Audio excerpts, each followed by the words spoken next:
I will call this meeting of the Bellevue City Council to order. It is a couple of minutes past 6 o'clock, and this is the extended study session of the council. It is for September 23rd, 2019. I would entertain a motion for approval of the agenda. Move that we approve the agenda. Second. Moved and seconded to approve the agenda. All in favor say aye. Aye. Any opposed?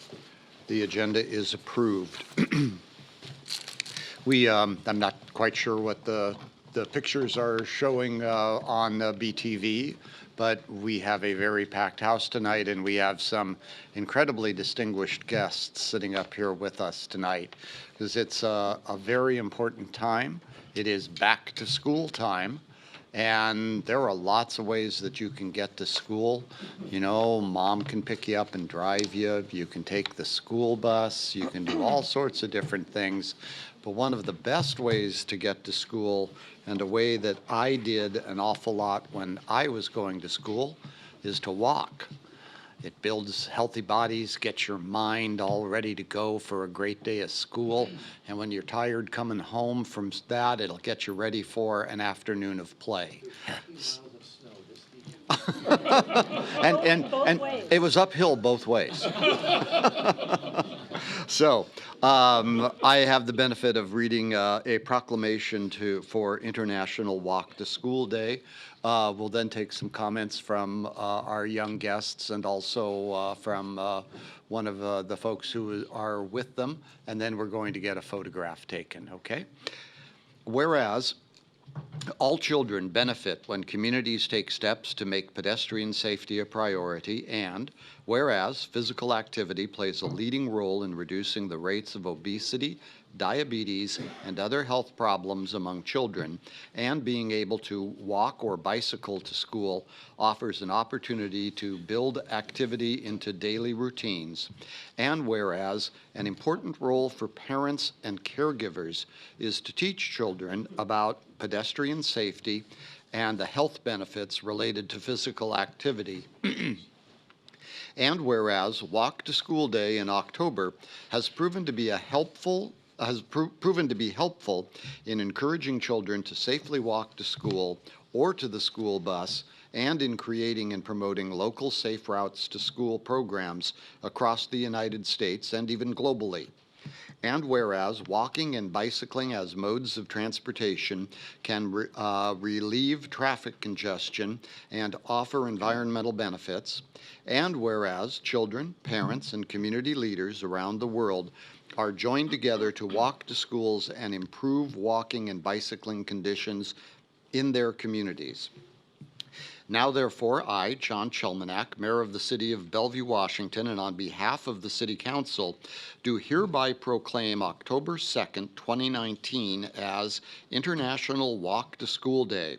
I encourage everyone to consider the safety and health of children traveling to and from school and every day. So I will sign the proclamation, and I think we have one of the leaders of the group who wishes to speak to us, and that is Yuki Yang.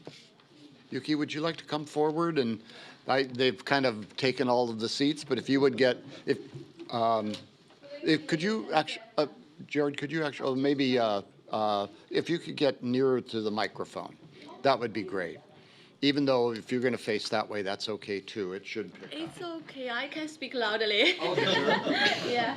So good evening, ladies and gentlemen. I'm Yuki Yang, representing the Somerset Elementary School.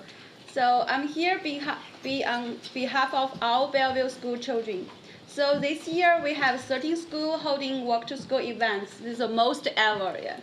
So Bennett, Cherry Crest, and Somerset Elementary School are represented here tonight. Now we have 5 children here who would like to say a few words to council. So start from you. Hello everyone, my name is Aaron. We're from Hello, my name is Mia. We're from Somerset Elementary School. Hello, my name is Brandon. We're in 2nd grade. My name is Sophia. Walking to school is good because it helps us exercise our body, and it is also good for our health. We can also breathe fresh air. The trees are blowing and the birds are chirping. Walking to school makes us closer to nature. Wait, what? Walking to school reduces the traffic and pollution. Walking to school is great. Thank you. Thank you very much. Thank you. Good job. What we're going to do is we're going to pause here for a moment, take a little recess. We have to move a few things over this way so we can get a good picture here with the flags behind us. So yeah.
Start the meeting tonight and appreciate the students and the parents who came out. Do want to talk about, however, a very serious subject that is related to that, bicycle and pedestrian safety. We had the second bicycle fatality of the year that occurred in the city of Bellevue. I believe it was Saturday or Sunday. I'm going to let the deputy mayor speak to it, and Councilmember Neuenhuis is our two absolutely committed bicycle riders, and then we've got 5 others of us who do it a little bit. He hates to be lumped in with me because I use a battery.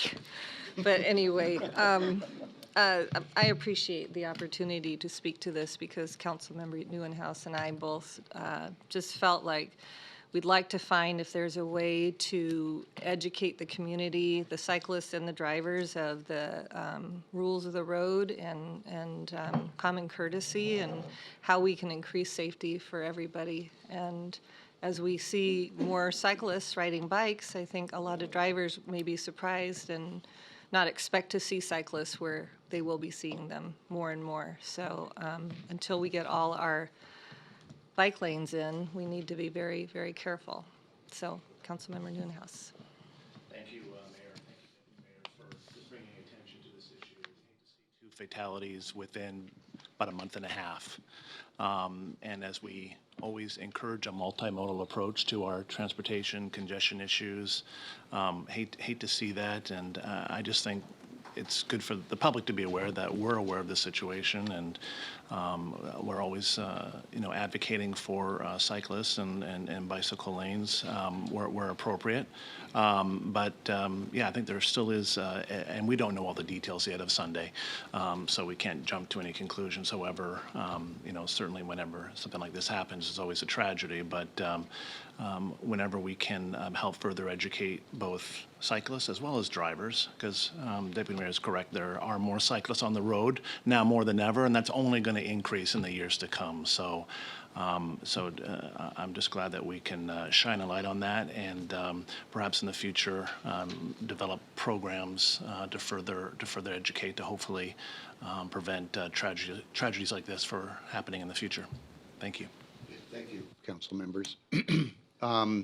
We are now at communications written and oral. You will have 3 minutes to address the city council. We will take the speakers in the order in which they've signed up. We have 6 people who have signed up to speak. So at 3 minutes apiece, we'll be able to fit in within our half hour that is allotted to this. If you are new to this, when you come up, the green light comes on. State your name and your address. The green light comes on, and that tells you that you're on the clock. The yellow light comes on, and you have 1 minute. And when the red light comes on, you wrap up. That's it. Don't spend another 20 seconds or 30 seconds. That's over. And we always will take comment from you that's written. Very easy way to contact us is council@bellevuewa.gov. And all council members will get that, as well as staff, that if you have a question, we'll make sure to get you an answer if we can. So with that, I will ask the clerk to call the individuals in order of their signing up. Our first speaker on the list tonight is Kathy Springman.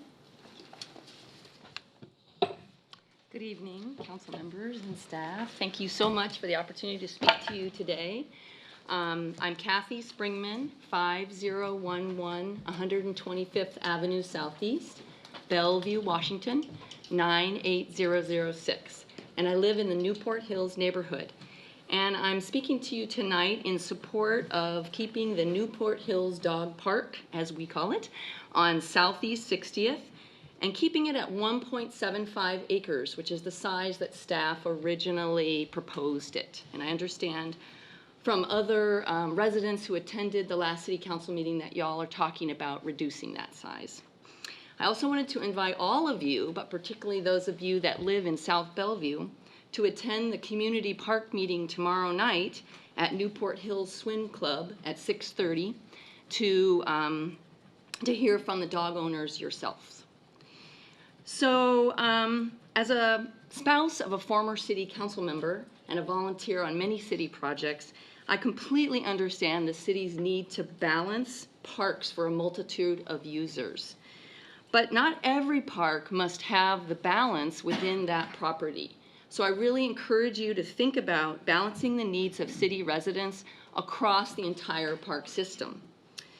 My family uses the dog park on Southeast 60th almost every single day, and I know dozens of dog owners who frequent that park every day as well. So why do we need such a large off-leash fenced dog park? Well, there's no other off-leash dog area in South Bellevue, and the closest is Robbinswood Park, which is already too small for the number of dogs who frequent it, evidenced by the number of dog fights that I have witnessed there. Most dogs who use the Newport Hills Park are large dogs of 40 to 155 pounds. No kidding. Mastiffs, Great Pyrenees, but most of them are hunting and working dog breeds like labs and golden retrievers and all these doodles now that they have that need large areas for exercise for their owners to throw balls. You know, I'm kind of small and wimpy, but with a ball throwing device like a Chuck-It, I can whip a tennis ball the length of a football field. And to have 5 or 10 dogs chasing after that ball, would you want them to be running up on you? So confining a lot of high-energy dogs to a small space, causes dog and owner fights and injuries. A large space allows all users to meet their own needs. We have a lot of seniors and quieter people and dogs that come to that dog park, and they can have their little corner in order to walk their dogs, exercise themselves. So since my time is almost out, I just want you to know that it currently meets our needs, but if you make it smaller, then maybe it won't, and we won't go there. We'll go back out into the parks with all of our dog poop. So thank you for your time. I'll be sending this letter to all of you. Thank you. Yes. I just, Kathy, this hasn't come to council yet. It's at Parks Board. That's who's discussing it. And they had a discussion this month. I think there's another one next month or the month after. Oh, okay. Yeah, I heard from people that it was the council's. It was at Yeah. Parks Board. Okay. Okay, Thank yeah, you. that, thank you. Our next speaker on the list is Karen Morris.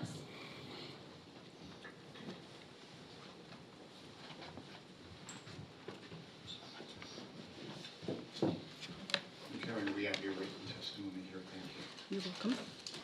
Karen Morris, my address is on file. I was disappointed in the paucity of real neighborhood input on the tent encampment ordinance presented when I was here 2 weeks ago, and factually detailed how limited it actually was. Now I have read through tonight's agenda memo, matrix, etc., and I'm actually angry. The original report mischaracterized and/or left out input from a majority of the participants in the so-called neighborhood focus group and implied we agreed with ideas brought forward by conflicted individuals but not actually discussed. We did not. The idea of longer stays and increased flexibility were broached by neighbors who were also members of the hosting church and its committee to manage the encampment.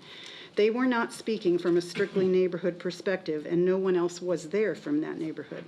My comment at the time was that if in fact they had a better experience in their 2 stays than we had in our 5, I was glad for that neighborhood, but it didn't negate our substantive issues and that regulations should not be made referencing only the best case scenario, but in order to prevent worst case scenarios.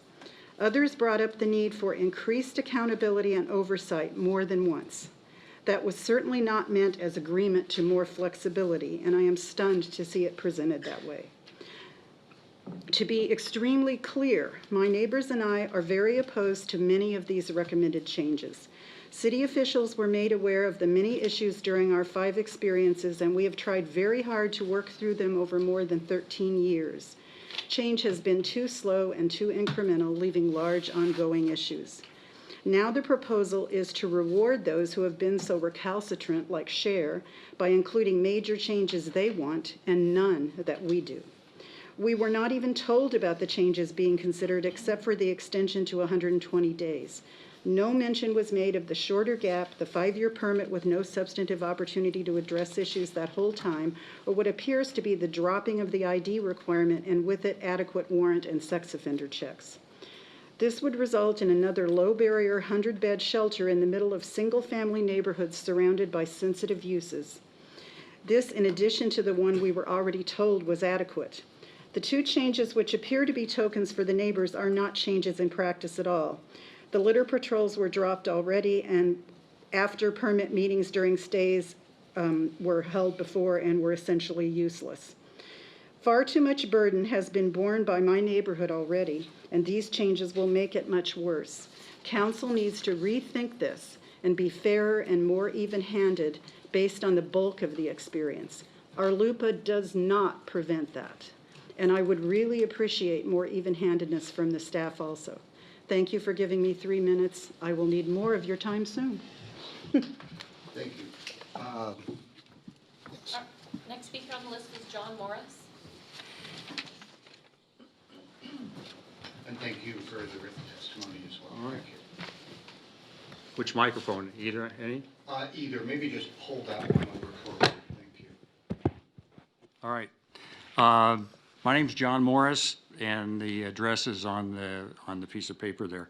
I want to address that homeless meeting, the focus group homeless meeting that Karen addressed earlier. I was invited to that focus meeting. There were 7 people from 3 different neighborhoods in Bellevue represented there, and 1 person of that 7 was on the phone.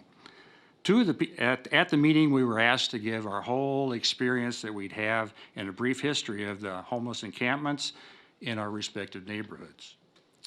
2 of the people from West Bellevue indicated very, very positive experience with the homeless program in their neighborhood. They were members of the host church, and they were actually on the committee that managed the hosting.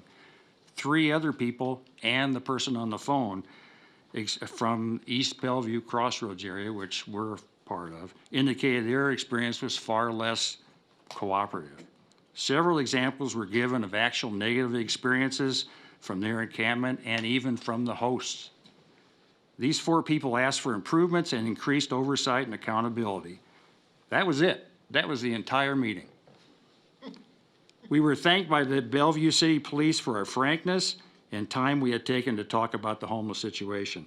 It was definitely implied that this was just the beginning of a much more expensive analysis of the homeless, and we'd be part of the future steps to address the situation. Months ticked by. Now, fast forward to the September 9th City Council meeting, where it was implied by the city officials that a lot more discussion and negotiation had ensued over the months since that January meeting, and that there was a consensus amongst the meeting participants and the city should move forward in a prescribed manner. That's the direction you're headed. That report is a mischaracterization of the actual facts of what went on. No further discussion ever took place, so it was hard to understand how a consensus could have been reached. No other meetings were ever scheduled, or even a discussion via phone or email since that very first meeting. The only reference in the report to the City Council concerning the neighborhood homeless experience seemed to me cherry-picked to only reflect the positive experience that those 2 people had. The negative experiences, which outnumbered the positive ones, 2 to 1, were simply ignored. To what end? One can only wonder if there was some that was done to move some agenda forward. Thank you very much. Thank you. The next speaker is Lola LeBlanc. I believe she signed up about the school walk, so maybe that's already been taken care of. Our next speaker on the list is Joel Jackman. Or is Lola LeBlanc? Okay. She was with the school. Okay. Perfect.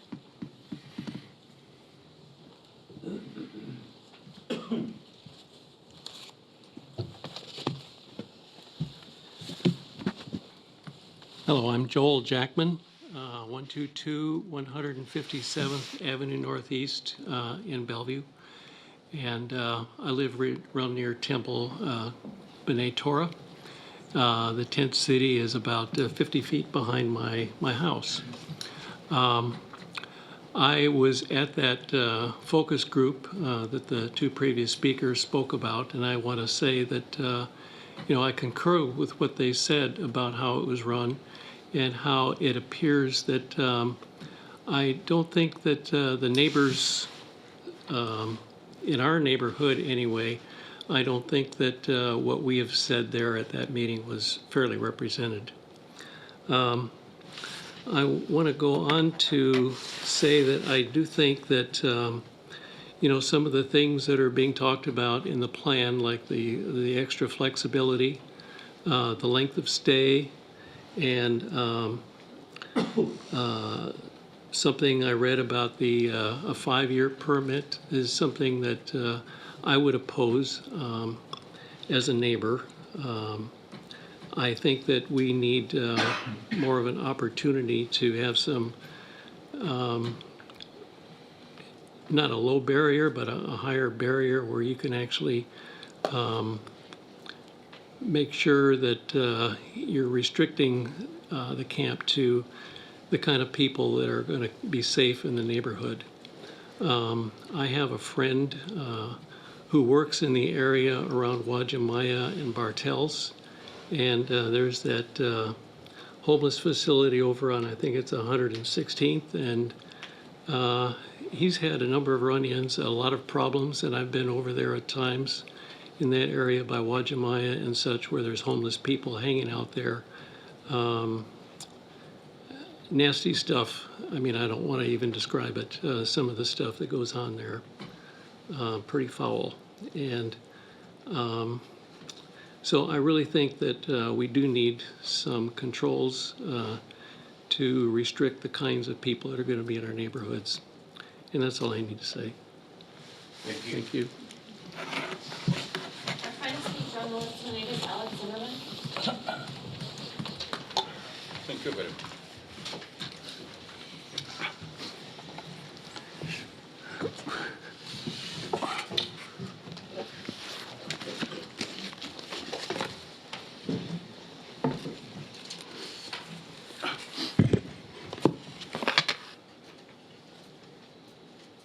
Sie heil, my dirty, commie Nazi demo pig from Animal Farm.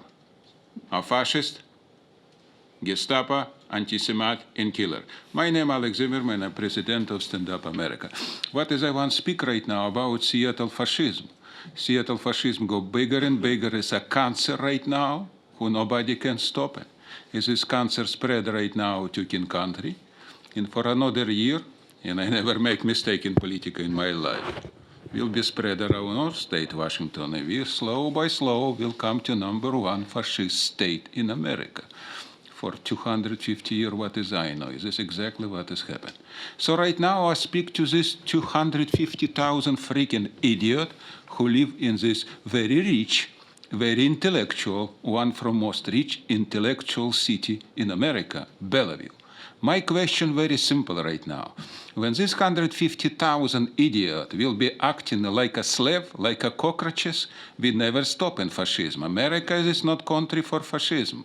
It's never happened, for my understanding, so big. Seattle, King Country, unique. It's one fascist city in America right now. Everybody knows this from East Coast to West Coast. So I want to speak right now, where is the problem and why is this happen? And one from this point, absolutely critical. We elect same people for 25 years. Is this not matter what is happening? It's happened here, it's happening in King Country, it's happening U.S. Senator. This a point what is I don't understand. Ever Soviet Union Politburo sometimes don't stay in for 25 years. So my question right now, very simple, and I spoke about this many times, why 150,000 rich intellectual idiot accept this? Can you explain to me? Yeah, I understand when you keep a CEO like Bill Gates, for example, who make $1 billion and $1 billion, you know what it means for yourself and for people, you understand. I can understand, but for last 25 years, life go worse, worse and worse. Last week, and I live in this city for more than 30 years, from downtown to Factoria, I drive 1 hour. I'm not alone. Thousand and thousand people have problem right now, only for one particular reason. We need clean this democratic mafia totally and establish two-time policy. Tacoma, very poor people, you know what it means, never comparable to you, no by money, no by intellect. They did this last year, and I spoke here many times before, and nothing happened. In another point, why these people who stay in for 25 years don't shame doing this? Use people like a cockroaches, like a slave. Stand up, America. We need clean this dirty chamber from this Nazi big pig. Thank you very much. Do we have anybody else who wishes to speak to the City Council tonight? Seeing none, we will move to our next item. We do not have an executive session, so we'll move right into our study session items. The first is council business and new initiatives. I am actually, Councilmember Robertson, do you have the motion? This relates to whether or not we will have a meeting if the council chooses to take a stand on the EMS levy.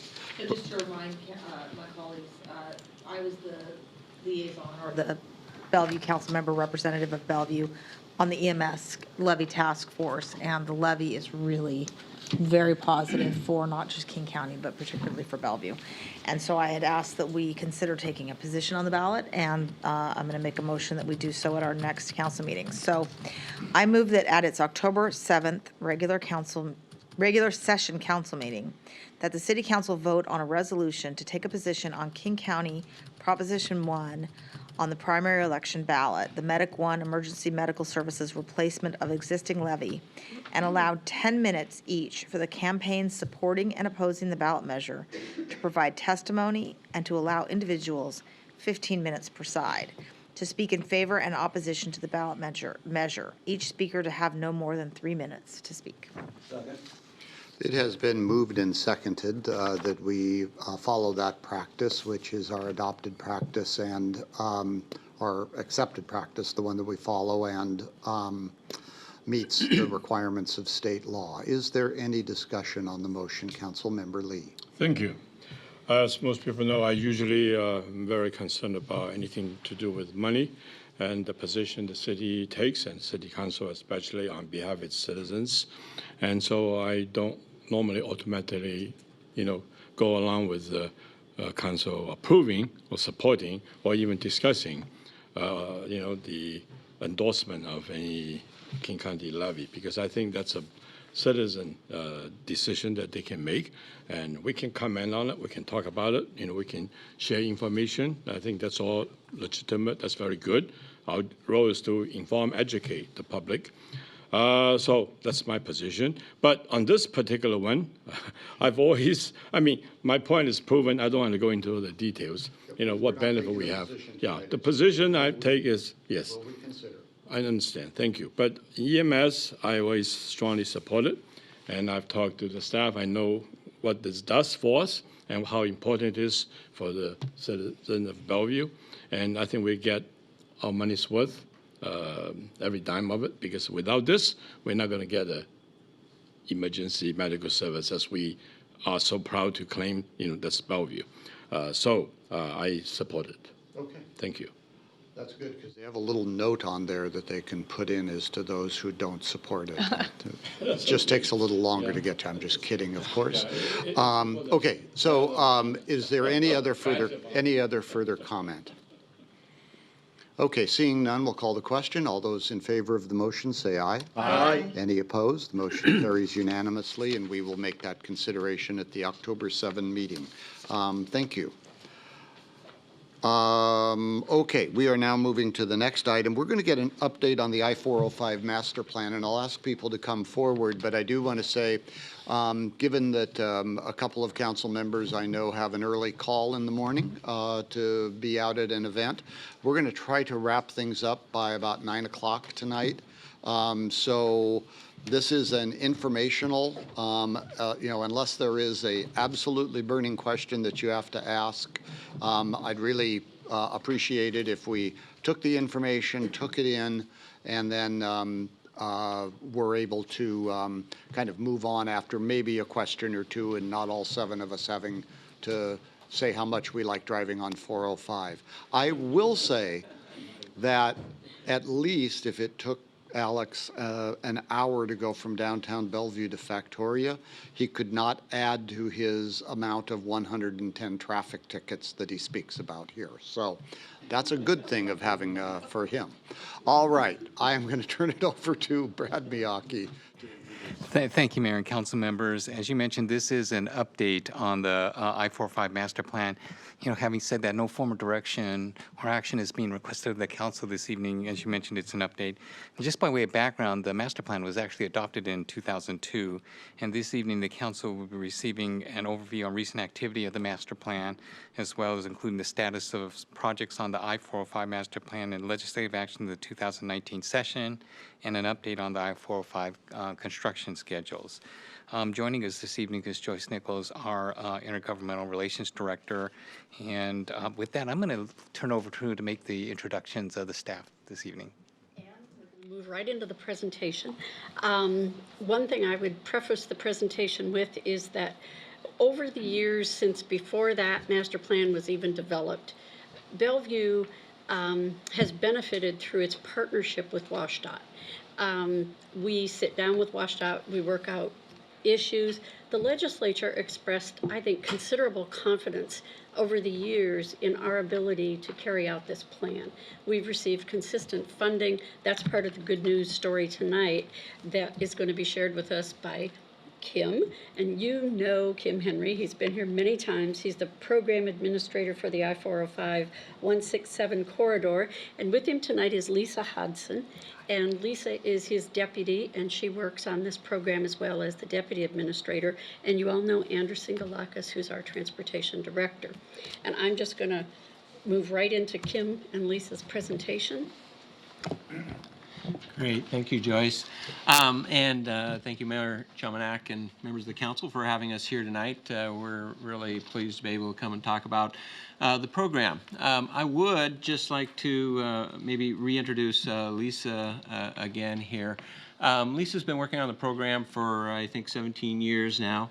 And Lisa and I share an awful lot of responsibilities and presentations on this program. And as we were talking the other day, we began to realize she's never been here, and she's been all up and down the corridor, and it's like she should probably be here more frequently than me. So we thought, well, we should probably do a joint presentation here.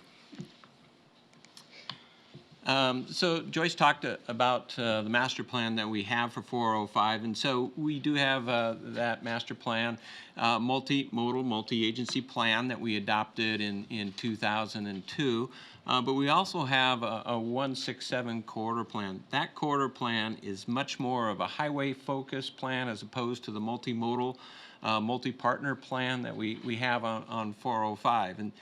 But both those documents have really been guiding the direction of all the work we've been doing.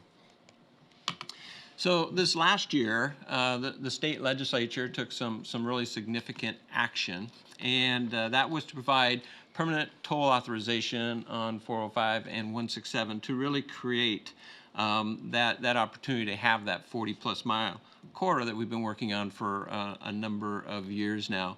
And by taking that action, they also took those two freeways and combined them into a single corridor.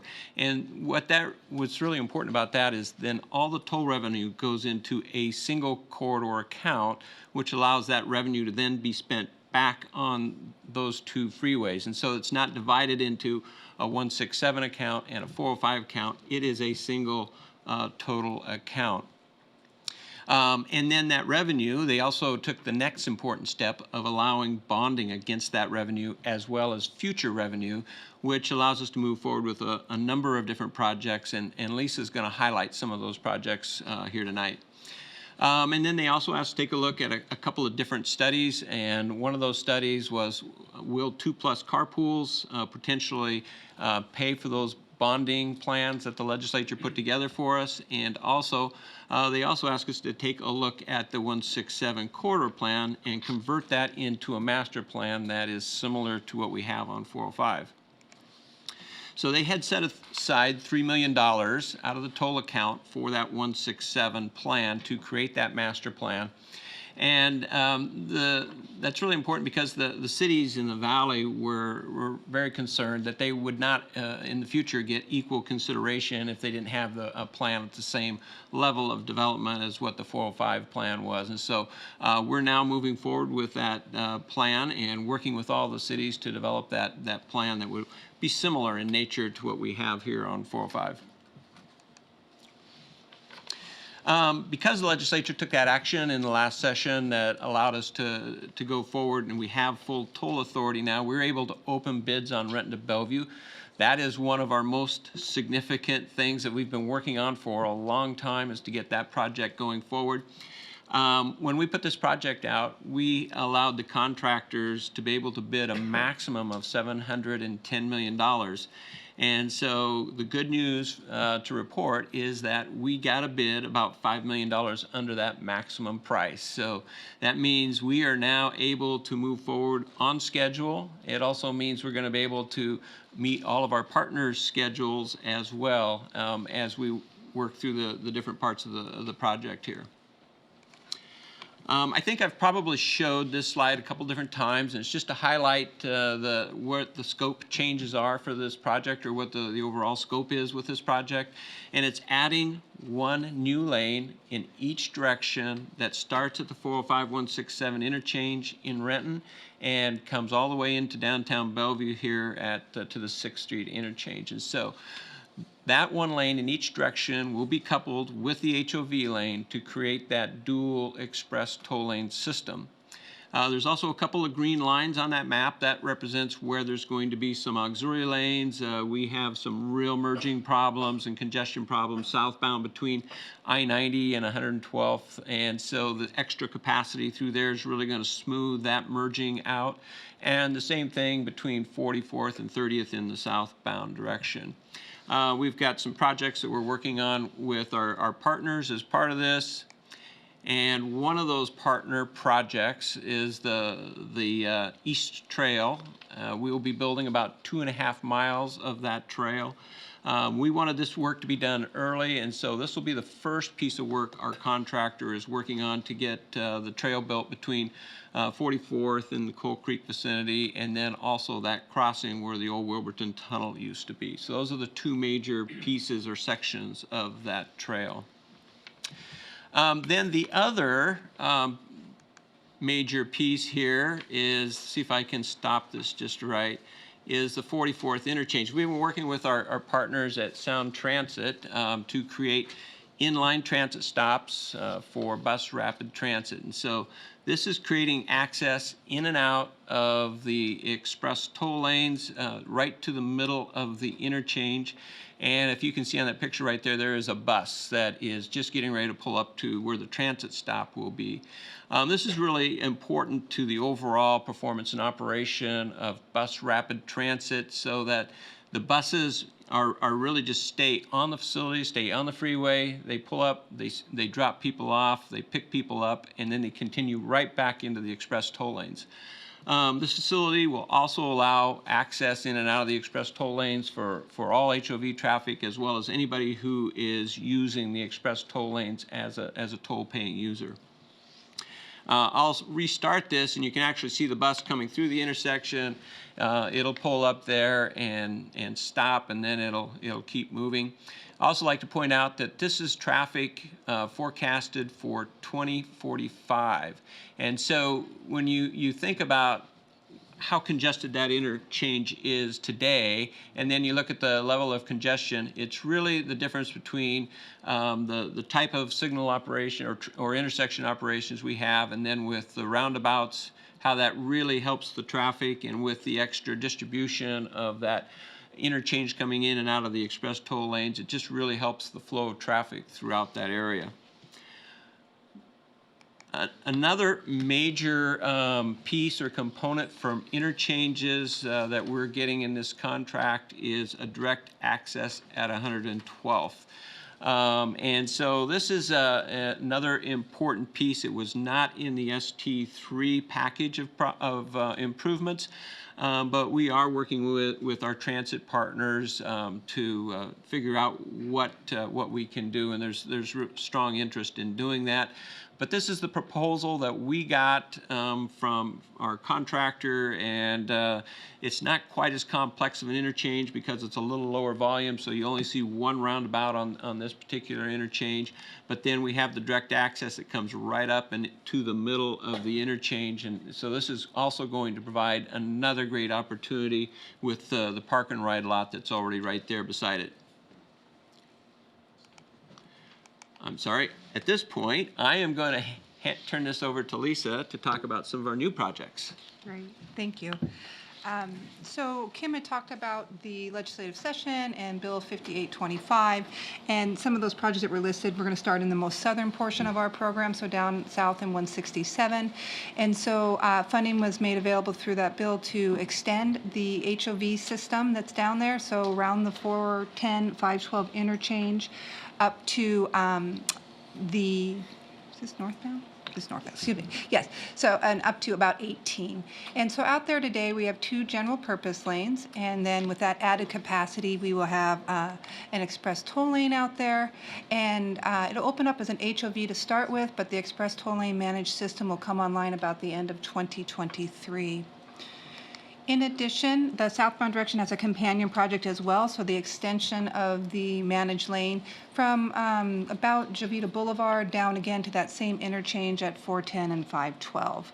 That one is a little bit out further in time, but it matches up very nicely with the Puget Sound Gateway program that will also be doing some extension work on 167.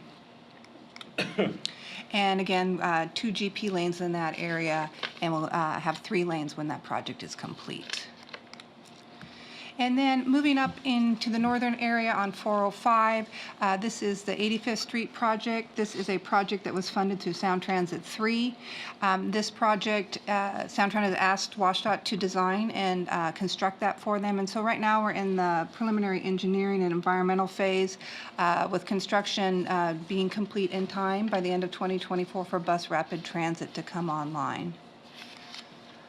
One of the things that we did when we got the design for this is really embrace the practical solutions approach. So for us, that means looking for those affordable solutions that meet the needs of our stakeholders.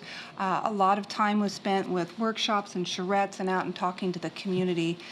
This resulted in a 3-level interchange proposal. I'm going to start a video on the next slide, and in the lower right-hand corner, that's where Costco is. So that's 85th Street headed westbound into downtown Kirkland. That top level is exactly where 405 is today, but it gets moved out. And that's, again, 2045 traffic that's shown on the simulation. And then that opens it up for that middle level to be where Sound Transit, Bus Rapid Transit will be. It'll be a direct access inline station access to the express toll lanes as well. The other thing that we worked with our stakeholders on was really looking at separating that multimodal aspect. So that middle level here that we're looking at, lower traffic volumes, that's where the pedestrians and bicyclists will be. And we're down now on the lower level, which will be beneath where 85th Street currently is. And now we're lifting back up into that middle section where the transit movement and express toll lane access will be. And looking a little bit further to the north, again in Kirkland, this is at 132nd Street. This project was funded through Connecting Washington. This project will add a new on-ramp to northbound 405 and a new off-ramp from southbound 405 at 132nd Street. That will go to construction about 2021 and have about 2 years to get that built out. I'm going to show you a video as well on this. This is a video that we used for an online open house. It was very successful in talking to the folks and getting the word out about what it looks like. So this would be the new southbound off-ramp to 132nd Street. There's a lot of movements that happen when you get off the freeway there, and so the roundabouts have really proven to be a great tool in this particular case. One of the things that we've also used this video for is that roundabouts can be interesting if folks haven't used them before, not quite understanding how to use them. And so when we started working with the constituents in this area, it's got a 50-50 split on whether they like roundabouts or not. And by the end, and really reaching out and answering questions and using this technology, we're able to get the support both from the community and from the city as well. And then as we look to the furthest part of the corridor, so this was also a part of the Bill 5825. This is in the northern end of 405, and it would be the extension of the dual express toll lane systems in the Bothell area from State Route 522 to 527. In addition to that, this project will build new direct access and inline stations at both of those interchanges. The big piece that works really well for this project is that when working with Sound Transit, they had initially thought they would be using the outside GP lanes in this area. And so when we got the funding for this project, they were able to move their buses to the inside. That direct accesses are, and moving to the inside has been a great increase or a great benefit to the travel time. We'll talk about what that means in a little bit here. The one area up there in blue, that's at 160th Street or the Brickyard Park and Ride lot. And so Sound Transit also needs to service that area as well. And so we're working with them and their board on what that means. Currently, we have approval to go ahead and look at design there, but the board is still looking for opportunities for construction funding. And then again, embracing our practical solutions approach, really looking in this area. You can see up in that upper left-hand corner the existing conditions. There's a lot of flyover ramps, a lot of structure there. You can see the columns in the area.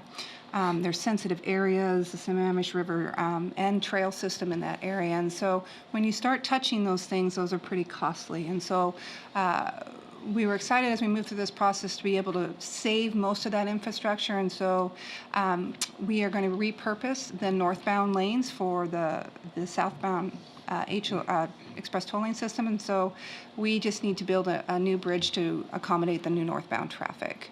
That center square and a point into the center there, that's really showing you where that new direct access and inline station will be at 522. And then we'd just like to take a step back and kind of look at what we have today. And out there we have full direct access at 128th Street in Kirkland and a half direct access in Bellevue at Northeast 6th Street. And then we've just recently completed the direct connection between 167 and 405 in Renton. And through the funding, through Connecting Washington, through toll revenue, through Sound Transit, what happens out there is a lot of new direct accesses are funded.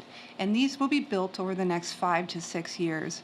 And it really offers an opportunity for all users. So those folks who use the express toll lanes like to go direct access, but also keeps the bus rapid transit in the center, inline stations in the center, and really keeps that rapid part of bus rapid transit.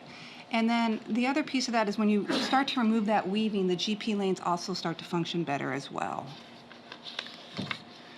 So we talked about those traffic time improvements for Sound Transit, and so this looks at what happens in Linwood to Bellevue, and so before existing today, it's about an hour commute through that area.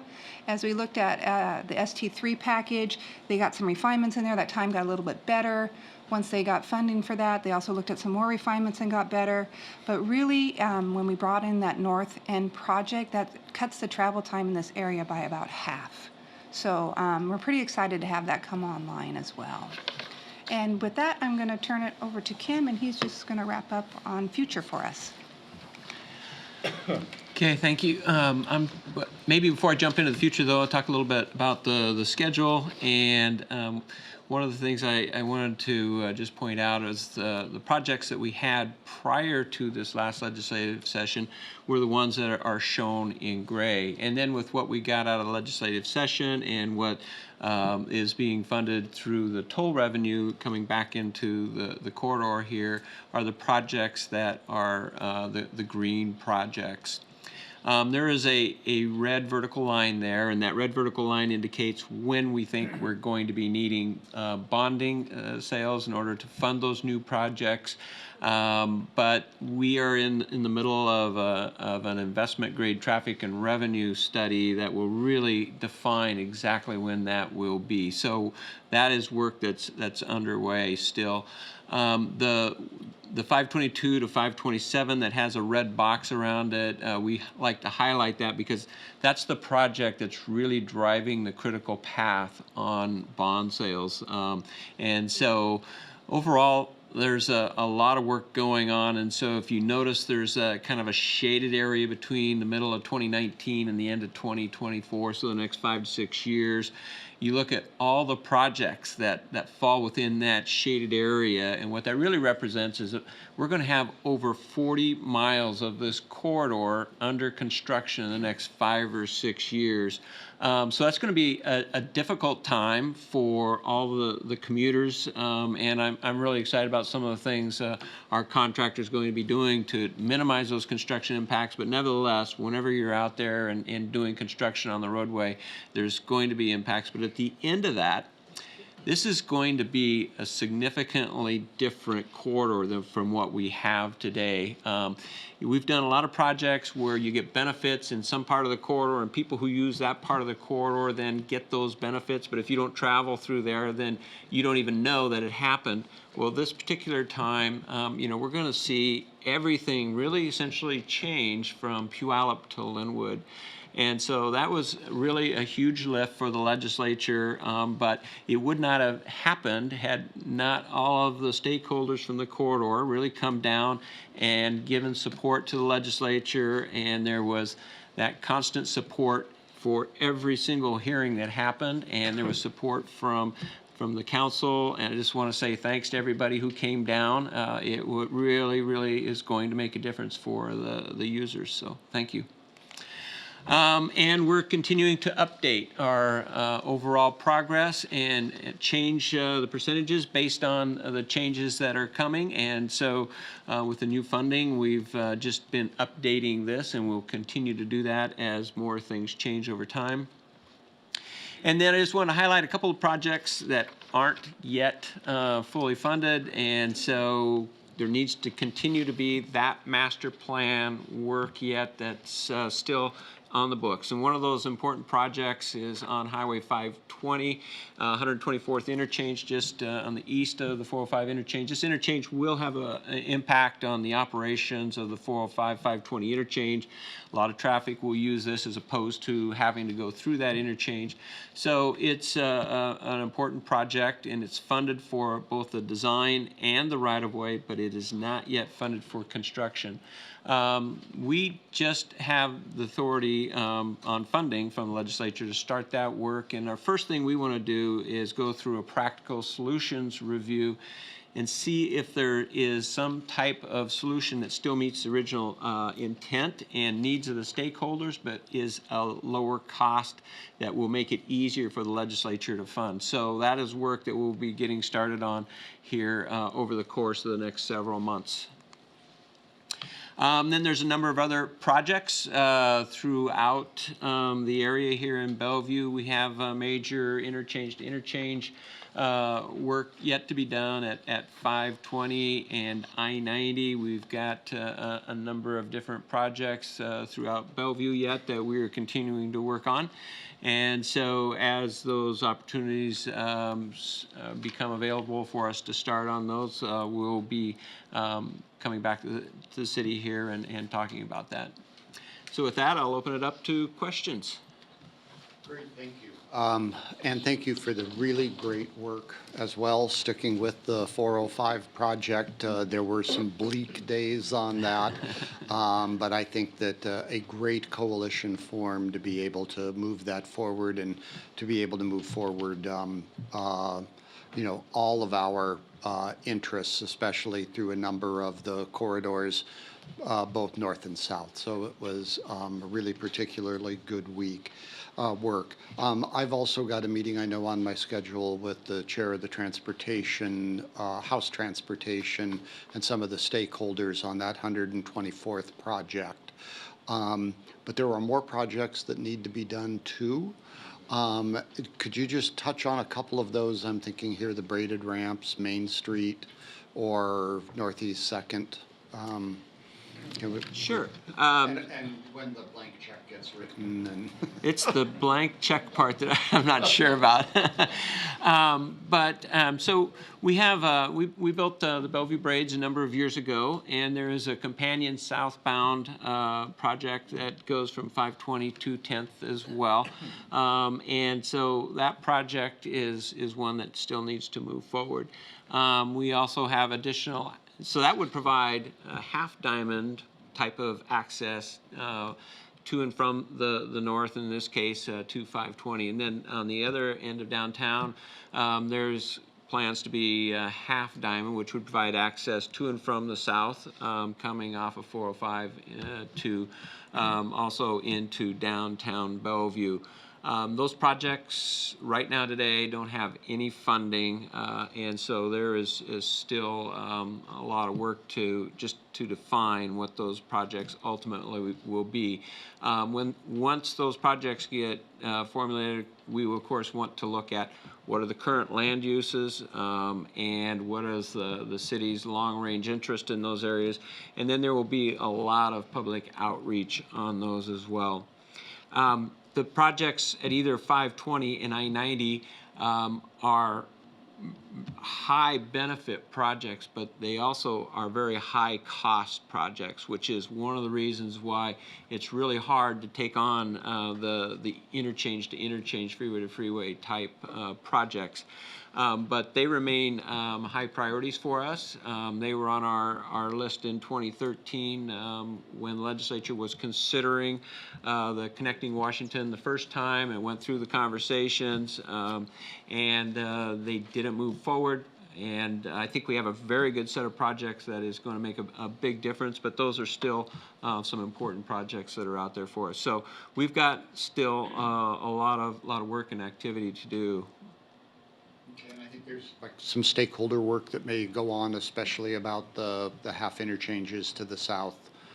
Yes. Is that Yes. right? Okay. So I just will say we are very, very cognizant of 405 and its connection with downtown as we look at a large number of jobs that are coming here that we know are going to be here, we know are going to be arriving in that time frame up to 2025. So it's really got to be an important priority because those interchanges have to work for the rest of the system to work. Any other straightforward questions? The Deputy Mayor, then Councilmember Zahn, Councilmember Robertson, and Councilmember Lee, and I will ask and Councilmember Stokes. Straight questions, and please. Thank you for the presentation. 2 questions. What is the timeline on the I-405 crossing for the bike? Oh, for Ped bike, for the bridge going across? At Wilburton, the bike pedestrian crossing is going to. Excuse me, it's the one by Woodridge. It's south. That's the Yeah, one. okay. Yeah, I'm sorry. That's what we had used to call that as the old Wilburton Tunnel. So I guess we've. Yeah.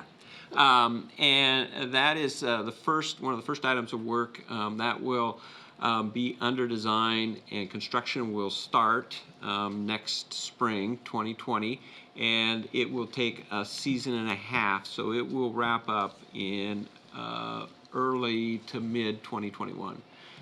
We don't have the detailed schedule yet from the contractor, but that was the time commitment that they gave us in their proposal. That's really good news. You talked in the memo anyway, it talked about this construction in 2027 will include extending Northeast 6th Street to the east, completing the direct access HOV ramp system. It will further improve the Coal Creek interchange by constructing roundabouts. I know that the traffic there is already really difficult, and it's only going to get worse as the construction on 405 starts. Is there any way to implement the roundabouts sooner than later to mitigate that traffic? So our funding is established by the legislature, and they establish the timing on that based on the statewide needs. And so they pretty much locked that in or defined it as part of the Connecting Washington package in 2015. Of which that was the timing for that particular work. Even if the legislature moved that project this last week, I was down talking with the Joint Transportation Committee, and I just told them that we don't have any more capacity for additional projects. We already have about $2.5 billion worth of work going on in the next 6 years, and so we are stretched to the limit in terms of what it is we can do. But I think there's the silver lining to the issue with what's happening down there at Coal Creek is there's an awful lot of traffic in the afternoon that wants to bypass the freeway, and they try to do that on the city streets to get down to Coal Creek and as far south as they can get before they have to merge on. And once the project gets built, this is going to really open up the traffic flow through that area so that the diversion to the city street will no longer be a beneficial option. And so I think that's going to really help out Coal Creek. It doesn't mean that all of the access issues in that area are going to go away, but there is going to be some relief right after the project gets completed. And then we'll be following on shortly after that with then the next contract. I think that's a really good answer because it also addresses the neighborhood's concerns as to what's in it for them. And that's exactly what this whole 405 project, what is in it for our neighborhoods as we get the cars off the streets of the neighborhoods and back onto the freeway. Thank you. Councilmember Zong, Councilmember Robertson, Councilmember Lee, Councilmember Stokes, Councilmember Nieuwenhuis, in that order. So anyway, I've really appreciated being the liaison to the 405-167 and the fact that you talked about the 124th, because as you know, I bring that up every time we have the meeting to make sure that we continue to look at that. So appreciate the fact that you're looking at reviewing the solution to see if there is something that could be done, a different design that may be less expensive where we can actually get it built sooner. I echo the piece about Coal Creek. I think that is one that is in contract 3 and we tried to push that sooner and it wasn't practical. But I am super excited about 112th because in talking to some of the community members, they were concerned about what was going to happen with 112th if the BRT did not include that as a stop. There's a park and ride there. What are we going to do?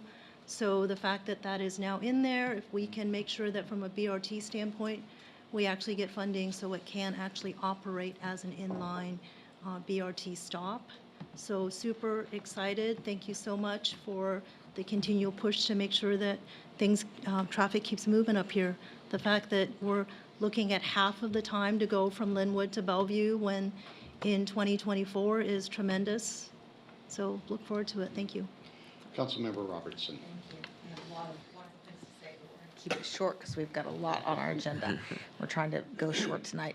2 questions. First, on the Northeast 6th, completing that HOV ramp going to the east.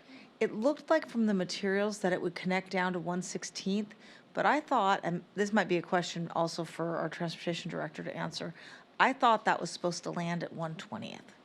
Can you tell me the plan for that? Sure. We are more than willing to work with the city on whatever the right answer is. I am pretty much restricted to funding it as far as the first arterial, which is 116th. So previous to Andrew coming in, I had a lot of conversations with Dave Berg in which he had said that was not quite the city's goal, but after a lot of conversation, he said, practically speaking, that's probably the right answer. But, you know, if there's interest to do something different, we're more than happy to talk about whatever the right solution is. That's just where we had thought from the last conversation, that's where the city was kind of headed. Okay, so when does the city have to make a decision on that from DOT's timing? So about the time we'd probably start design, so we know what we're including, which would be about 2025. Okay, Andrew, we need to have a policy discussion about that because the city, I think, had adopted in our long-range plans that it would hit 120th. Yes. And we need to figure out the funding. So let's tee that up for next year for the budget. Yes, Because if we're going to change that, then we need to figure that out. Okay, so second question is, what are we doing as the freeway is expanding? Are we adding any new sound mitigation, noise walls and the like along the corridor? Yes, we are. We're adding a lot. Lisa would probably actually know the details of all those different neighborhoods we're touching, but there's a number of noise walls out there. And so will some of those be in Bellevue? Yes. Okay, because I know that I hear from our constituents a lot about the freeway noise. I'd also say that we have previously tried quiet pavement as a pilot project, and just south of Southeast 8th in the northbound direction, between 990 and Southeast 8th. that did not really go well. And so we're going to try another method to test quiet pavement. And this will be a grooved pavement that's worked well, and at least in a couple of applications. And so we want to see how that will work out here, and if that'll help that particular area or not. And if it does, then, it would give us another tool to work from. But there's always already noise wall there, and yet we're hearing from residents that it doesn't do a good enough job. And so what can we do at the source of the noise? That's great, and maybe the overcrossing can help absorb some of that noise as well. Yes. Then I just have two very quick comments, so I don't have to talk again. One is, it would be particularly helpful for some people, including me, if when you describe exit areas, you list the exit number. Okay. Okay. Sure. Because I think you were talking about exit 6 and exit 9, but I'm not 100% sure. So, number two is, as we're adding more roundabouts to the system, I think it would be incredibly helpful for DOT to work with Department of Licensing so that the kids who are learning to drive today get that. No, I'm serious. I've had 2 kids that have gone through driver's ed, 1 more to go. They need to learn how to drive roundabouts. Adults need to learn how to drive them too, but if these are going to be the thing that's coming on for the next generation, DOL should really focus on that. So Okay. that's just a suggestion that you put a bug in their ear. Yeah. So, thank you. Quickly, Councilmember Lee. Thank you. When I served on the 405 Master Plan Committee, it's nothing like this, what you presented to us. This is amazing, what you are doing from all the way from South Renton all the way to, Linwood, Everett. I want to compliment you. And DOT always work well in Bellevue anyway. The relationship, you've always done a great job, with the work within Bellevue. And this is what I want to focus on Bellevue. Bellevue is, of course, the most important piece to me. It is within the 405. And my question is that, I know you mentioned that I-90 and I-405 is probably one of the most important critical place where you were talking about how to alleviate congestion. You're providing roundabouts.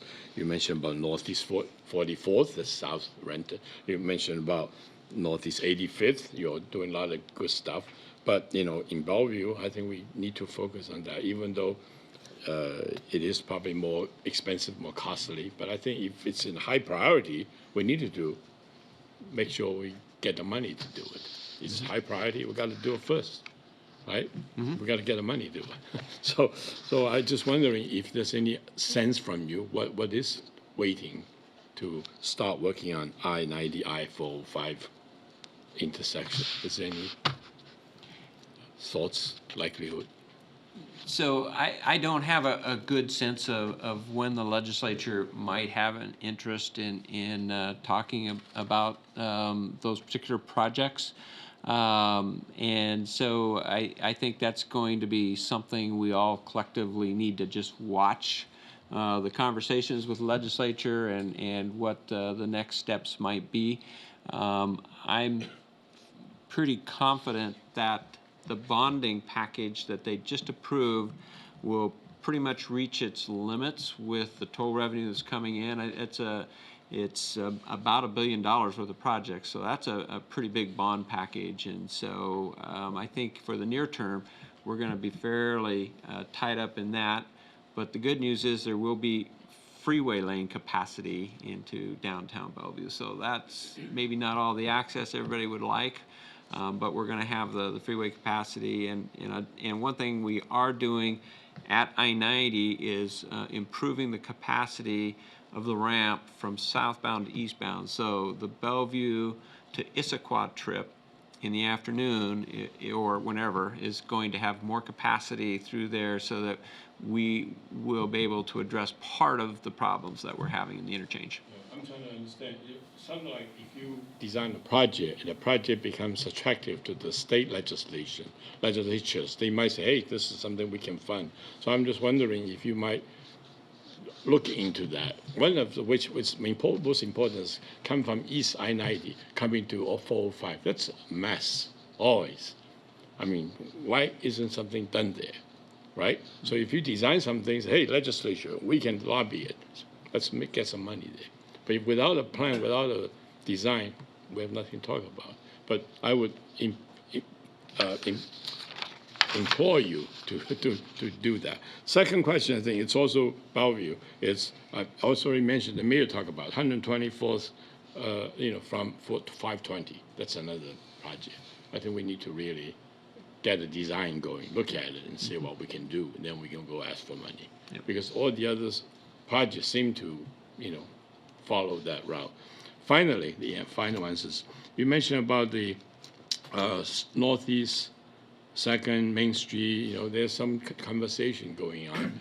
What would be a better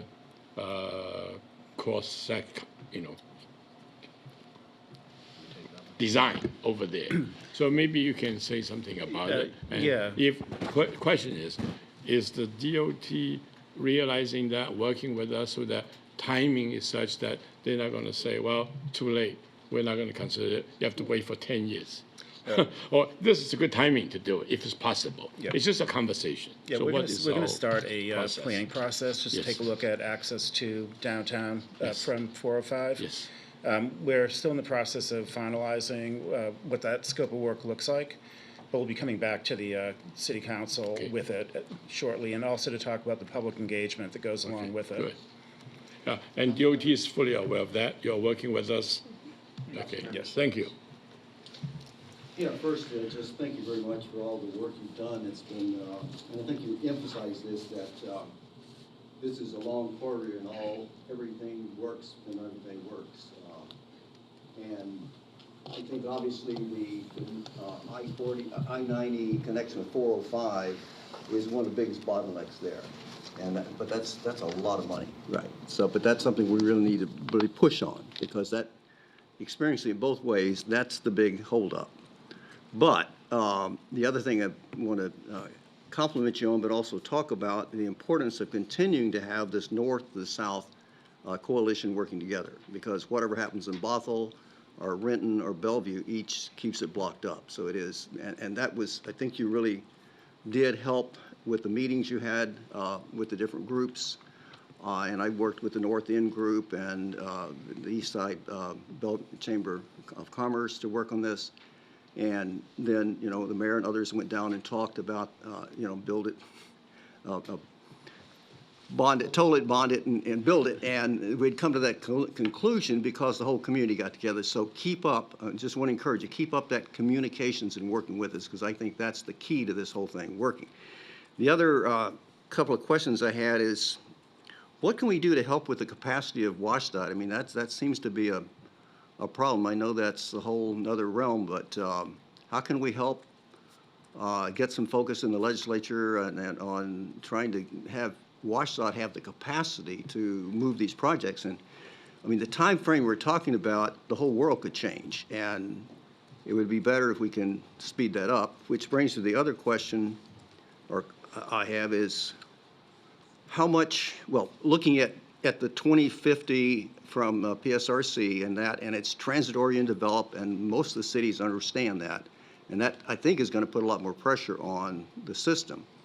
So you haven't mentioned anything about the impact and how it would affect these plans and what we're talking about, because when you look at it, it seems pretty car-centric and people driving their cars. But what about innovation, autonomous cars, autonomous vehicles? How is that being figured into the calculations?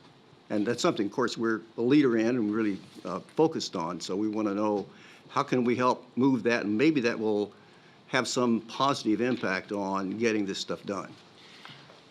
So see if I can remember all of the points there. But starting with the kind of the future and the autonomous, That's a missing point. one of the things that we really have tried to do as we look at where all these BRT stops are is where can we put in some drop-off pickup stations so that there's no long-term parking, but it's more of that circle in and drop off, pick up, and go out again. So, that's one way that we're really looking at it. The second question was going back to, I think there was something in between the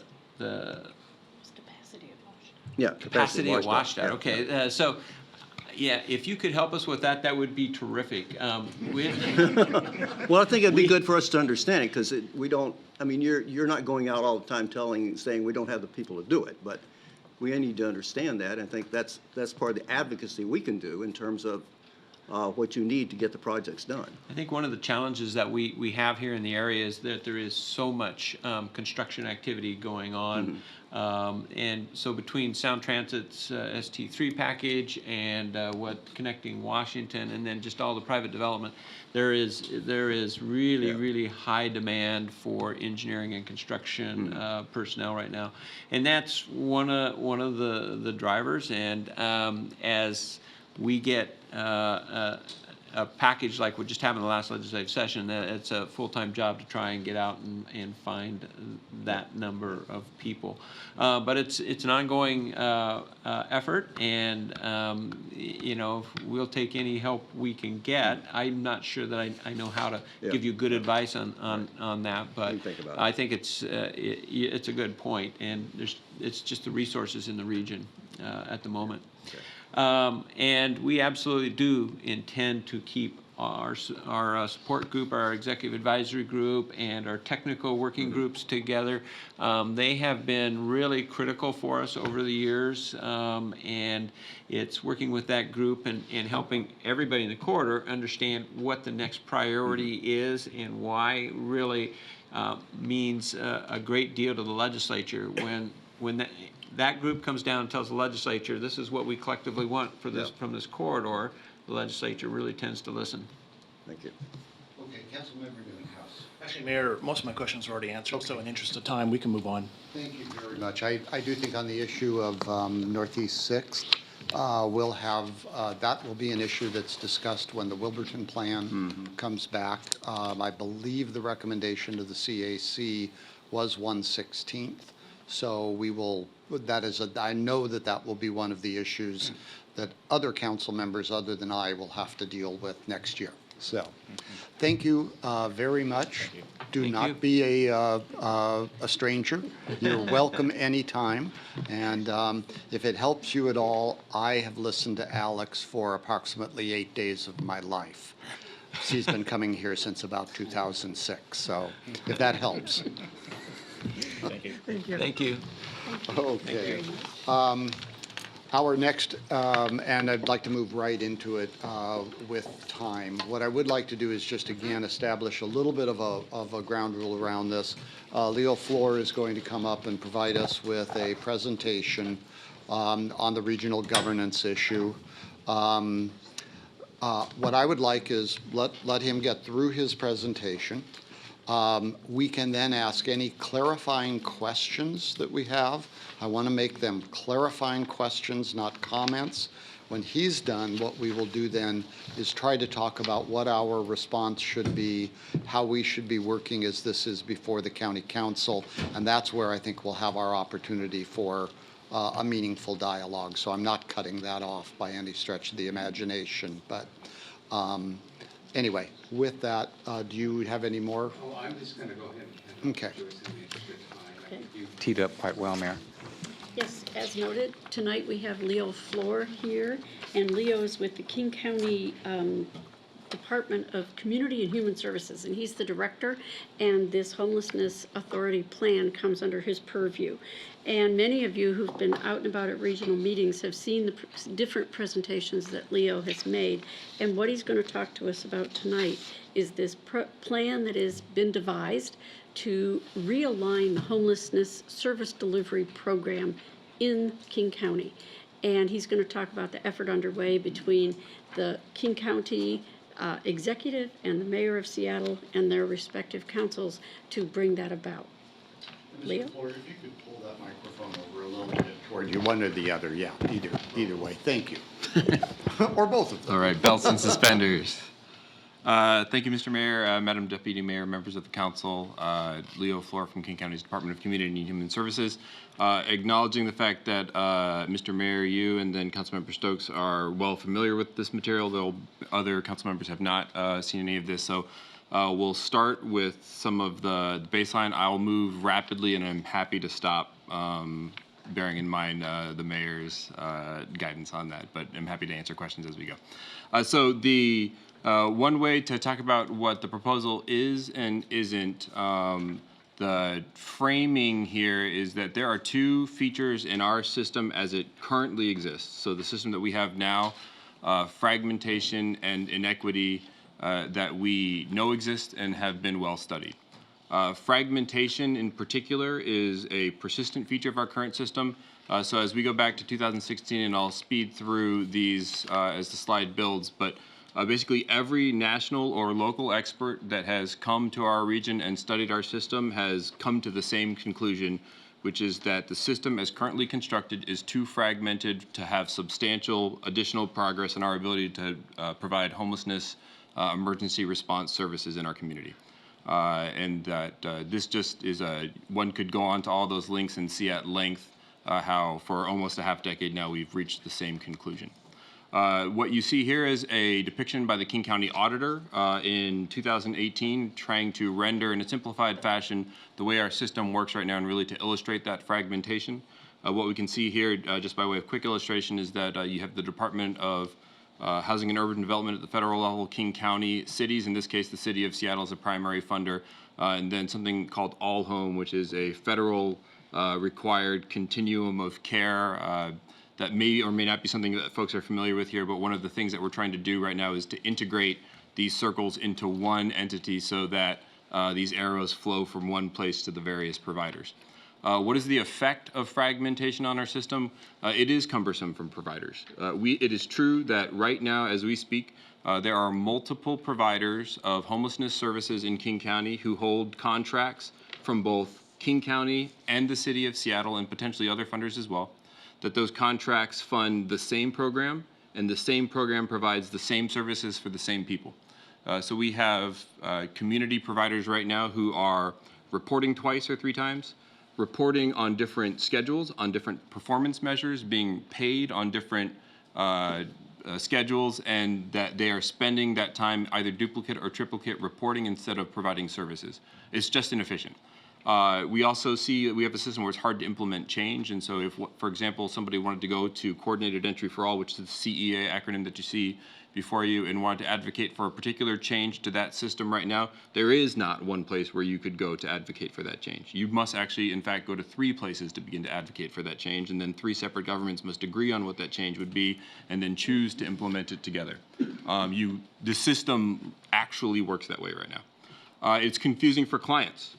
Where should a client go if that client is not well served by the current homelessness system? Should they come to King County, to the city of Seattle, when both of those are likely both funding the same contract for the same services? It's also difficult for subregions. And subregions is what we mean by that is the different parts of the county that experience homelessness in different ways and for which the solutions to homelessness are likely to look different.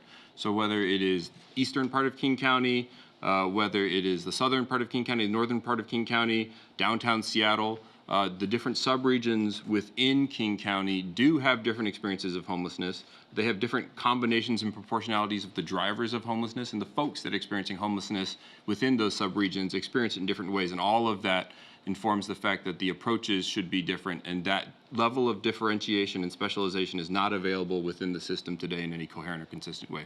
And then the last thing is accountability. Because of all of the fragmentation that I've just described, accountability is diffuse. And so as one of the entities that is part of this system right now, I certainly see the fragmentation, and again, it's a relatively well-studied issue. The other of these existing issues that we've identified right now is inequity and disparity. What you may not be able to see here, but what I will highlight is that there are persistent, durable, and unacceptable disparities with respect to who experiences homelessness in our community. If you are a Black or African American member of our community, you are 5 times more likely to experience homelessness in this community. If you are a Native member of our community, you are 10 times more likely to experience homelessness in our community. And those aren't one-time figures. They are consistent across both our data-driven homeless management information system and the point-in-time count. They're consistent year over year over year, and they're consistent both locally and nationally. And so this is another sort of consistent data point that really indicates that we have an issue that is a feature, not a bug, of our current system. What we are proposing here is a way that we can solve fragmentation and inequity. And the two steps that we think can do that are both contained within the proposal. And one is to unify regional governance. And the other is within that unification to adopt pro-equity and person-centered policies that are really best practices from across the human services spectrum that we have yet to meaningfully implement at the systemic level within our homelessness system. So that's the sort of problem statement. Just to zoom out for a minute, what this is and what it is not. What we are proposing in unifying the governance system is not the way to address all of the root causes of homelessness. And so one of the metaphors that we've used is you can think of many of the root causes of homelessness in a medical sense as sort of the practices of primary care, the way that we prevent people from experiencing homelessness or being at risk of homelessness. What we are proposing for inclusion within this regional authority is really more akin to an emergency room. Once folks have experienced homelessness, how do we unify within one entity control of those services that are specifically designed to get people off of the street into housing so that they can alleviate that immediate concern. And again, it's not necessarily the larger system with the criminal justice system, the child welfare system, the larger affordable housing system. We are really talking about homelessness response. The proposal really highlights the 4 yellow rectangles that you see here. But before we go into those, they come as part of a larger body of recommendations, and we are aware and have other efforts underway to reduce inflow into homelessness, to engage in digital transformation around the provision of homelessness services, to make sure that intakes are radically accessible and that they are inclusive and welcoming and not barriers to seeking services. And then the last one that I'll highlight here before going into the proposal itself is health services. This has been a big topic of discussion in all of these meetings, and the question is, why would a regional homelessness authority not propose for inclusion within its services for consolidation the behavioral health or physical health service systems that we currently have? And what animates that often is the understanding that there is a high percentage of people experiencing homelessness who do have behavioral health conditions, or behavioral health is either mental health or substance use. And the answer there is that that system is much larger. So it's about 9.6% of all folks in the Medicaid-funded behavioral health system within King County have experienced homelessness within the last year when we take a look at it. So in other words, 90% of the people in that behavioral health system have not experienced homelessness. And so the question of whether to subordinate a behavioral health system to a much more concentrated homelessness system, or whether to coordinate those two systems, is the one that we've contended with. And what our proposal recognizes is that we do need those services to be coordinated, but they ought not to be subordinated to the homelessness system directly. Process overview and timeline. So this is just a rendering of if you started to rearrange those blocks that you saw on the previous page onto a timeline.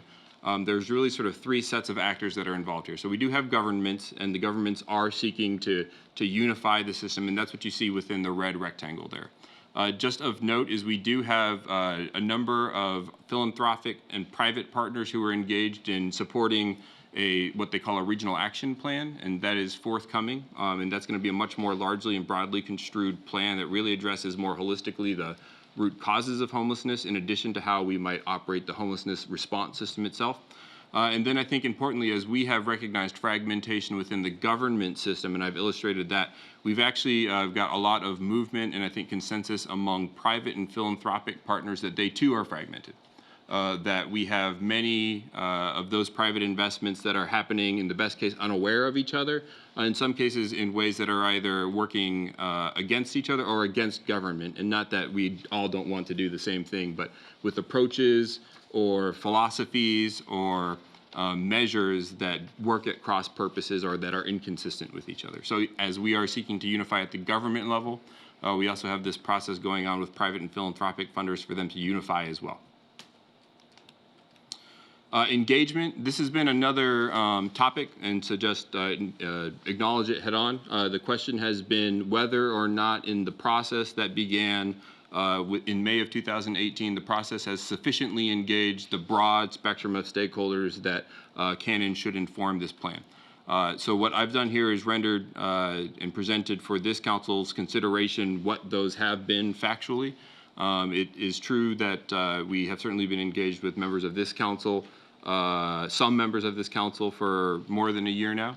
And we have been able to continually receive feedback and incorporate that back into the proposal. And the proposal, as it was transmitted now, does include a lot of the feedback that we received, and I'll highlight those things along the way as we go.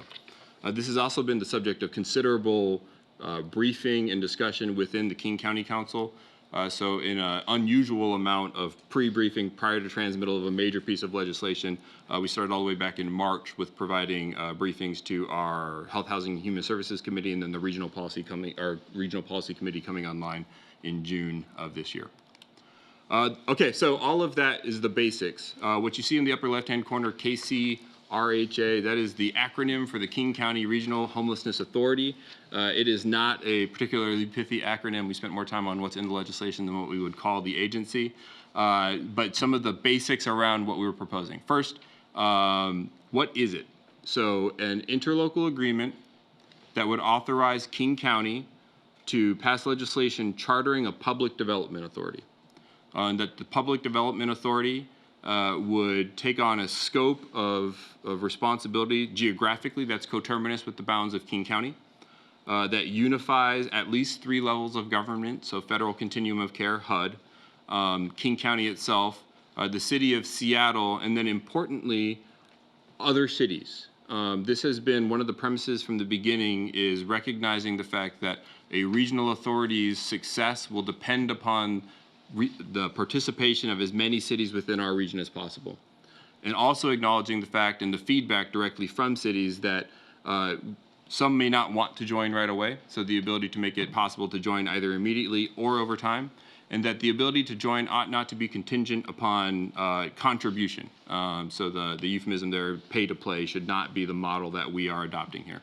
All of that feedback is reflected within the proposal so that any city may join at any time, and that there is no requirement to pay to join, and that the only requirement is a commitment to align generally with the principles of the regional authority in the administration of homelessness services. The service scope itself we'll deal with on the next slide, and then we are talking about unification of existing programs and funding. So this is not a new tax. In fact, the Public Development Authority has no authority to levy a tax. We do not contemplate that this is new resources.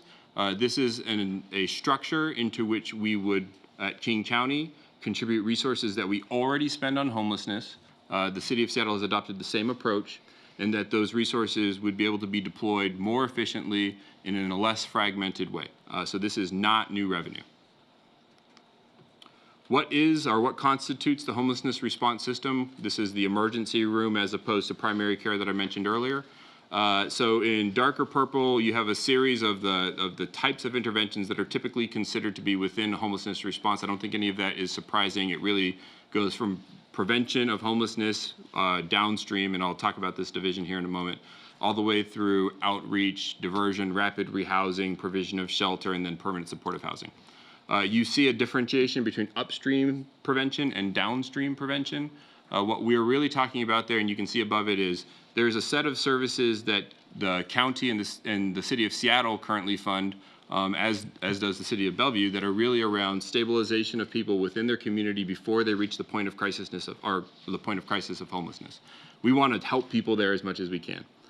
For some folks, the experience of homelessness becomes imminent or actual, and it's that tipping point at which we really consider them to have fallen within the crisis response system again, and that's what we're talking about consolidating here. So the yellow rectangle here renders the part of the system that would be unified within this proposal. And then at the bottom there, just to highlight it, we are again talking about a external partners or funders collaborative coming alongside, unify government, unify private sector, and then align their efforts to get a more unified system overall. One of the key issues, and I hinted at this on the earlier slide, that we are grappling with is how do you not just be satisfied to have unified as a hierarchical or formal matter some of these programs, and how do we retain and increase coordination with other systems? So the behavioral health system, the public health system, the affordable housing system, the school system, the criminal justice system, these other drivers of homelessness, and also parts of the solution long-term to homelessness that we don't propose for formal organization within this regional authority. The board structure, this has been a point of a lot of the public discussion around the regional authority, so just to acknowledge that. One of the things that I certainly wanted to highlight today is that this is absolutely an important part of the discussion, and it is part of the discussion. What it really falls within is a much larger conversation around something that we know that we must do, which is to reduce fragmentation, inefficiency within our current system and reduce inequity within our current system. We believe that this proposed board structure drives towards that. So in addition to, so the basic form of it is a governing board, so this is that middle layer, where the governing board is composed primarily of experts. It's built in a way that King County doesn't typically build our boards, which is usually seats 1 through 9, seat 1 for this type of person, seat 2 for this type of experience. Rather, what we've done is said that in composite and combination, the overall board must satisfy characteristics and that people could satisfy multiples of those characteristics. I won't dive into the details there unless people are members of the council are interested in that, and I'm happy to do that. Above that, a steering committee. So this responds directly to a lot of feedback that elected officials must have a role in the oversight of this entity. And so 5 to 6 elected officials, you can see how they are proposed to be distributed there with particular powers. So the power to confirm or reject members of the governing board, the power to approve or send back for redrafting a 5-year plan and annual budgets, and then the ability to receive annual reporting from the governing board, which does all of the day-to-day persistent work. And then at that bottom layer, an advisory committee. An advisory committee is something that the governing board may create but must not create. If it does create it, that governing board could then be empowered by the federal continuum of care, again, this federal entity, and that's how we propose to achieve vertical integration of the federal, state, or excuse me, federal, county, and municipal level governments that are providing funding in this body of work. Okay, so that's the structure. So the question is, how will we respond to the equity challenges that we identified? One, and this is something that we got a lot of feedback from the community on, and this gets at the issue that I mentioned about where would a person go? An office of the ombuds, so a centralized place that is responsible to take in all feedback from all service programs, analyze it, assess it, and then implement that back into the system so that we get continuous improvement and consistent application of lessons learned across the entire enterprise.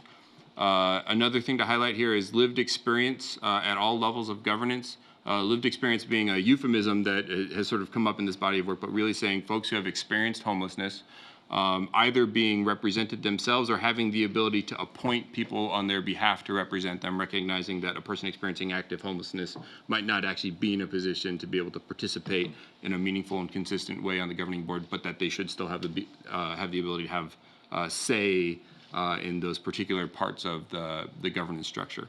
A thing to just highlight here, this is controversial or not controversial, depending on perspective. I will say that as a matter of human services, the inclusion of folks that are affected by policies is actually uncontroversial. We do it for veterans, we do it for seniors, we do it for youth, we do it for almost every part of the human services that I oversee at King County, which is to say that if you're going to be affected by this, we're going to place you in a position to oversee the administration of that system or advise in the administration of that system. And homelessness is actually one of the few places where we do not currently have that structure. It's also, I think, uncontroversial from the business perspective that you would seek input from the people that you propose to serve in order to ensure that those services will serve them well. And then that we mentioned the composition requirements of the board, just that those be purposefully crafted to promote equity in both governance and result. How will we reduce fragmentation? So this is just comparison and contrast of those two renderings. And the chief difference here is unifying within that purple box under one regional authority all of the funding entities so that there's one set of direction going through a regional authority and then out to the providers.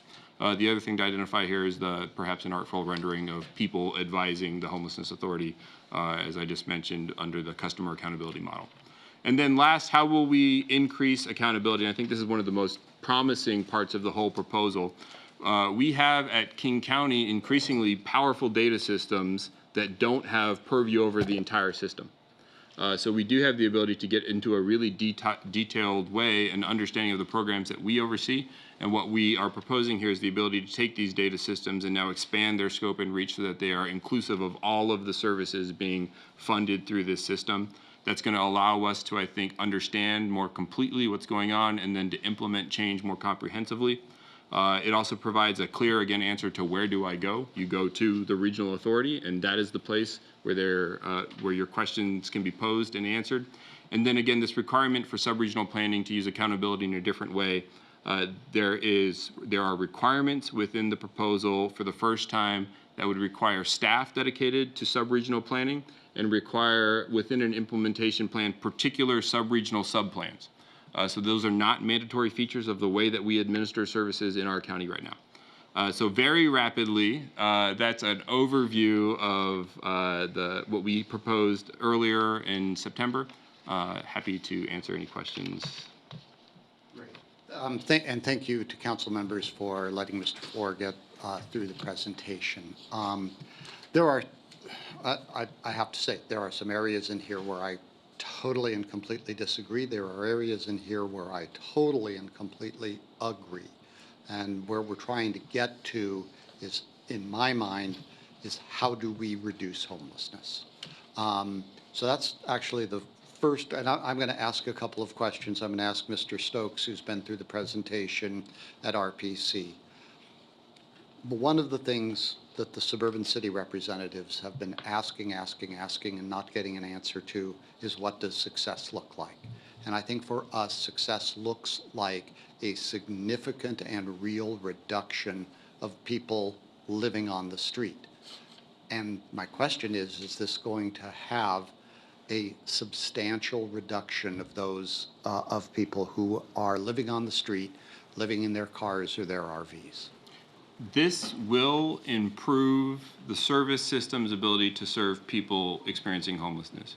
And I'm not attempting, Mr. Mayor, to answer your question evasively, but I do want to point out and just clarify that we, right now in King County, it's about 25 or 30,000 people a year experience homelessness. We are housing somewhere between 25 and 30,000 of them. So there are, 20 and 25,000 of them. So there's a delta, there's a difference. And what we are finding is every year we're housing more and more people people are falling into homelessness. And so there is no prospect for substantial reduction in our ability to reduce homelessness until we can turn off inflow, to use the internal terminology. We must stop people from becoming homeless. Now, within that, this is absolutely an ability to become even more efficient at housing folks who do come into the system without additional resources. It is a fact that at the City of Seattle and at King County right now, there are two people who are overseeing the same contract. And those are not different programs. That's the same program for services for the same people. So that is a resource deployment that is not optimal, to use government speak. We could spend that money in other ways for services. Agree 100%. Okay, that's why I say there's elements of it that I completely agree with. You're not expecting us to just insert the name Bellevue where Seattle shows up in the ILA. So what is the process by which there is a real engagement with the larger community of cities? It's been really two mayors and one council member who do represent fairly large cities. We've been off on this mission. So how do we engage so that you can actually get buy-in to this plan? So I think to the question of joining the interlocal agreement, Mr. Mayor, we have set it up so that any city that chooses to join may choose the way in which it joins, may choose what it means to join. So for some cities that could be financial contribution, many cities have said that will not be the case. It could be alignment of policy. It could be provision of staff time in kind. It could be provision of a place where we might be able to use regional funds to site a facility. It could be any of those things and more. And so one of the challenges that we've had, frankly, is how do we make it meaningful and important and recognize the fact that we do need cities to join in order to be successful, and to do it in a way that allows each city to tailor its own engagement. And so what you see as a result of that is an interlocal agreement that does not specify or require a lot of a particular city. I agree absolutely, Mr. Mayor, that we do not contemplate that, you know, Bellevue would be interchangeable with Seattle, with Pacific. And so there is the ability to amend the ILA going forward between the parties to it and the parties that would seek to join it. And the interlocal agreement is not the only way to engage in the work of the regional authority. So whether or not a city or a person is a member to the interlocal agreement has absolutely no bearing on whether the regional authority will serve that city, that city's interests, or that person. And so what the regional authority contemplates is that cities may contract or achieve agreements directly with the regional authority, and there's actually nothing that would require somebody to have joined the interlocal agreement before engaging with the regional authority and defining an ability to participate in that way as well. So really trying to both acknowledge the fact that over time, cities might begin to consolidate and understand that participation in the interlocal agreement should require more, and requiring the ability for cities to define that, but not creating any of those barriers early on. The last thing is this does contemplate that there are structures already in place. So ARCH is an organization, for example, in South King County SCIP, and what this interlocal agreement acknowledges and in fact requires is that any engagement of the regional authority in the interlocal agreement account for the existence of these organizations already and make it possible for them to be the organizations or entity that engage with the interlocal or with the regional authority as opposed to particular municipalities themselves. Okay. I will just say, though, I'm going to focus in on one phrase, which is alignment of policy. We've had discussions about this, and what we have been told in the meetings with as SCA is that this body, this new governing body, is not a policy-setting body. But as I read this document, that is the agency that will adopt a regional plan in 18 months, and then we would need, if I'm hearing you right, need to align our policy with whatever that is to be able to join. There is no way, the way this is set up, the steering committee really can't change that policy. It can't amend it. So we have to either take what we get or, I don't know, not be involved. For me, that is the crux of the issue here. I don't think this body should be able to force a city to change its policies toward homelessness and other services, whatever that happens to be, to play in this. So anyway, I'm going to leave it at that. That is one. The other is, and I am actually kind of struck by this. There is another place where, and I'm okay with having people who have experienced homelessness have a role to play in this. But there is one place where the patient doesn't have a role to play, because I've been there very seriously twice, and that's in the emergency room. And I mean, you know, you may be asked a question, but the question is, you know, they are going to do what they're going to do to you. It's not a role to play. You don't have a lot of say in it. Mr. Stokes, you had the presentation at the RPC. Maybe you might want to ask, and then maybe a question or two or an answer on what the speed of the process is here. Yeah, we've had a couple of briefings on this, and I appreciate that. I mean, I really, you covered some things I was going to ask, which is exactly, and just echo what you said. And I do want to acknowledge that and applaud you for addressing some things. This is not the same conversation we had at RPC. And I appreciate that you're looking at this. And again, and at the PIC, the Public Issues Committee of SCA, and has all of the cities sitting around the table talking about this. And it was positive in the sense the cities really do want to be involved, but the city's impression is they are not going to be involved. It's going to be decided by Seattle and King County, and then when we come into it, we have to sign on to whatever they've agreed. So that perception and how that works has to be worked on. And if it's truly a sub-regional body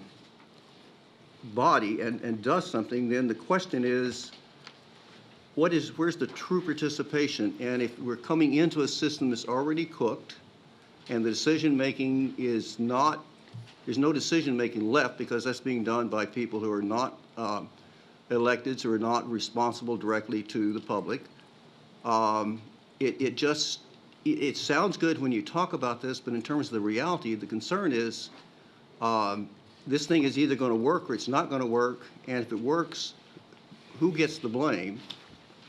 And if it doesn't work, who gets, if it works, then everybody gets the credit for it. So that still has to be resolved. And I'm appreciative of the fact that you're progressing down that. But again, one of the biggest questions everybody on the RPC from the cities and even from council members are raising that question about kind of the thing that the mayor mentioned is there has to be some policy guidance from the people who are appointed, elected, and given the authority and to do that. But we've delegated that or let that go to people who are not really accountable except to themselves and to the process. And I think the concern is that as the chair of the RPC meeting, Councilmember Von Reichbauer said, one time we had 15 years ago a 10-year plan to end homelessness, and guess what? It just failed. And that's part of the concern. And I guess the thing from the cities is we want to be involved in that so we can make it work. And I think we're really losing the opportunity to get the county working together. And the King County does not represent the cities and the people in King County directly in that sense. I mean, it's a complex situation, but the cities have a lot. They're the ones who are going to make it work on the ground. So I think we need some work on that, and I think the timing is, I'd be really surprised to see this done by the end of the year. So we have to have some other option. So I'm really appreciative, and I think this is different than a conversation would have been earlier, that we're looking at that, but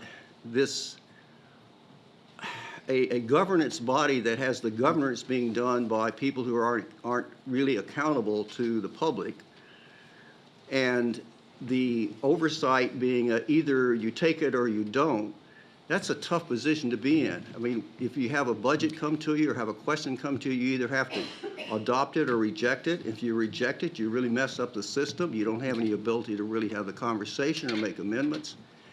I just think you're trying to set something up to streamline it and focus on a particular issue, but it's bigger than that. And I think the solution is something we need to work together. And that seems to be the theme from the cities, all the other 37 cities in King County, is that we need to be an important part of that. And everything, so much of it is all the same, but there are a lot of differentiation. If you're going to get the cities really working together, they have to feel like they have an investment in the process itself and in the decision-making, not just putting in money or putting in time.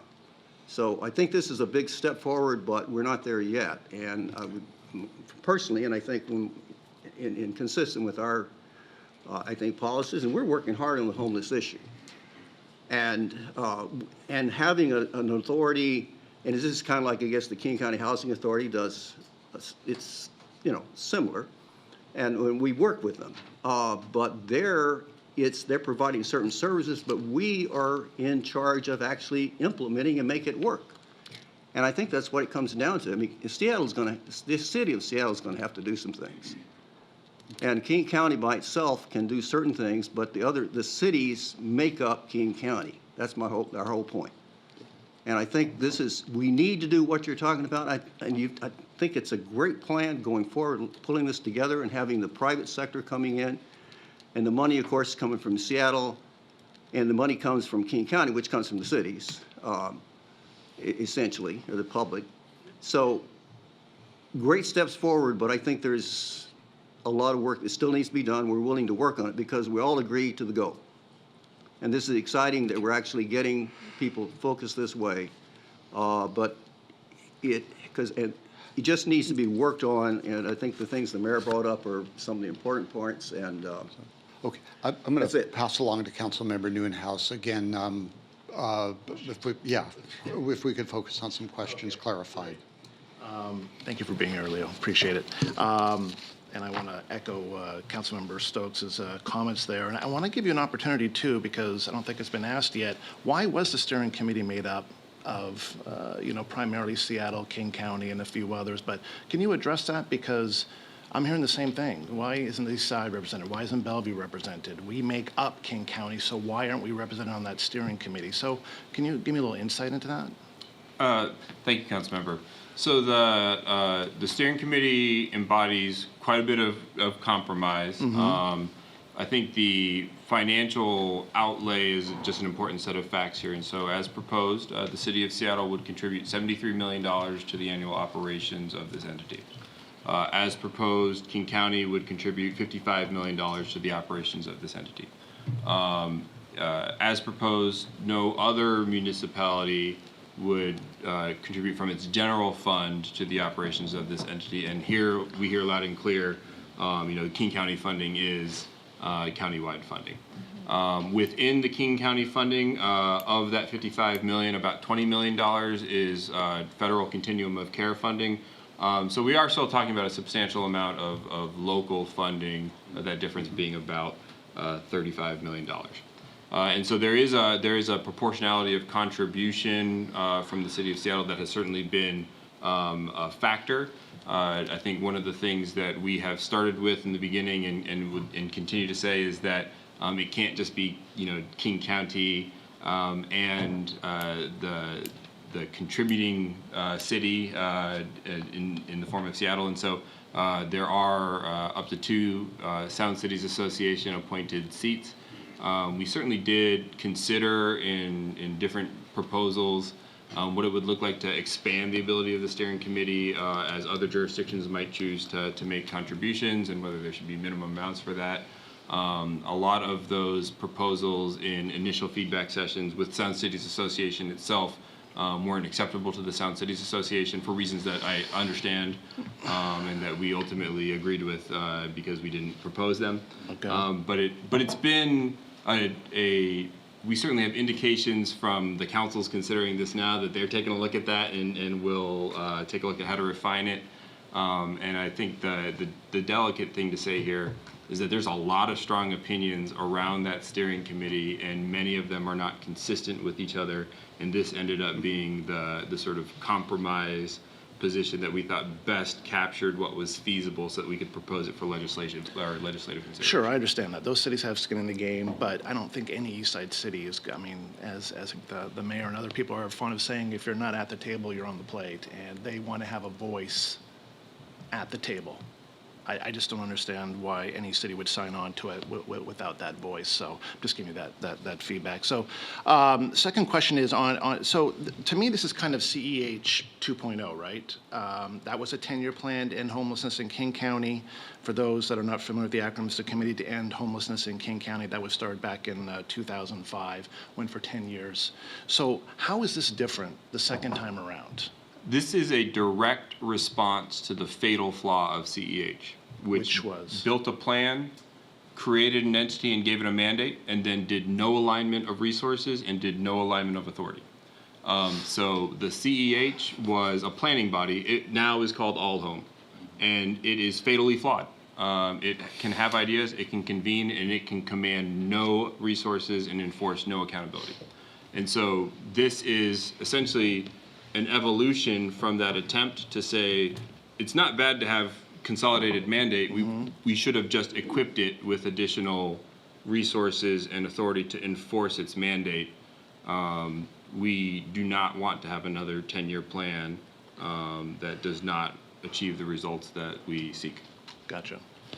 But right there, you just mentioned something that the mayor mentioned earlier about authority, and that authority to usurp that city control and make them sign on to this, and especially to a body that we don't really have a say in, and that we have to adopt whatever policy that they've put forward. I think that is again a real concern here. What I haven't heard as well, and again I think it's been mentioned, is about the metrics of success for this. Clearly, that really needs to be defined. What are the goals? What are the metrics of success? I'd really like to hear more about, and you mentioned one here about CAH failing, but for me, adding another layer of government, another body of government, to me, is not going to get us to where we want to go. I don't think it's necessarily then going to be as flexible, as quick to respond as I would like to see, because I do believe that there is a huge need for this. I just reread part of Barbara Pope's, the consultant that worked with the city of Seattle. So one of the things that, and you had mentioned her, I believe, earlier too, and one of the things that she mentioned was that the city of Seattle is working with way too many providers, way too many agencies, and that there is no accountability. There's no holding those agencies to those metrics that they may have set forth. So as part of this plan, to reevaluate all the agencies that King County might work with, and then determine which ones that they do want to work with and which ones they don't, or are all the agencies still in play to be working with King County as part of this authority? So, thank you, Councilmember. What this authority does, the legislation itself, to answer the question technically, is silent as to how many providers are not. Sure. What it does do is consolidate in one place the ability to understand which providers are working well and being effective, and what they would need to be more effective. There is nothing in this proposal that allows this regional authority to compel a city to do anything.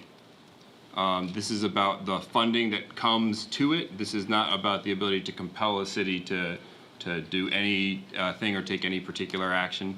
And the point of comparison for us with respect to is this creating a new layer of government or not, is this is relative to what we have now. This takes at least 3 layers of government and puts them into one. So it is fewer layers, consolidates them into one place. I think one of the true strengths of this proposal is that it is clearly more efficient and very much a good governance effort as we are proposing it to the county right now. Gotcha. See, my greatest fear with this too is that even if cities do sign the ILA, something will come up, or this authority will try and enforce something, and then you're going to have a replay of what happened with King County Health and the heroin injection sites. All of a sudden, all the cities on the east side will be voting no, not in our city, even though they may have originally signed on to the ILA. So just, again, something for food for thought, but I hate to see that happen, and I could envision that happening with this kind of scenario. Thank you. And hygiene facilities are included, and depending on the broad definitions there, and that's something I think that would need to be addressed. Deputy Mayor. Yeah, thank you, Mr. Floor, for coming and presenting to us, and thank you, Mayor Chelmanak, for your participation in this as well. I'm going to come at this from a little bit of a different angle, just because I've been on the mental illness drug dependency oversight committee for, I think, 3 or 4 years, and I would say that a lot has happened with the providers to increase the accountability. And if you look at the mid-annual report from last year, the successes that we were able to measure are quite astounding. So I don't know if you know this, but we had last year over 600 Bellevue School District children who were unstably housed in our city. And so we are so motivated to do whatever we have to do to get a handle on this epidemic. And I can tell you that I have seen the mid dollars from the county very successfully working for our community. I've seen them with the same day treatment service centers for the drug treatment. And I mean, we went from having 2 in Bellevue, I think we have 13 now in a very short amount of time, which is very effective. We have programs that the county helps pay for with the Bellevue Cares program, which is a social worker program. You help fund the navigators that help our homeless individuals get into stable housing. There are so many mid programs that are successful that are not in Bellevue. One especially is the funding that went to treat chronically homeless individuals who we didn't think would be easy to house, and they had almost a 90% success rate with those individuals. So I am very interested in directing the funding toward Bellevue and our homeless problem. And I am very interested in being a player with this, and I really want to see Bellevue be a leader in the region for how we successfully house our homeless individuals. But in order to do that, we need to have a seat at the table. And I can't see us being a participant in that without being in a policy-making role. And, you know, you have this steering committee with a possible extra Sound City Association participant. That should go to Bellevue. We are in the thick of this.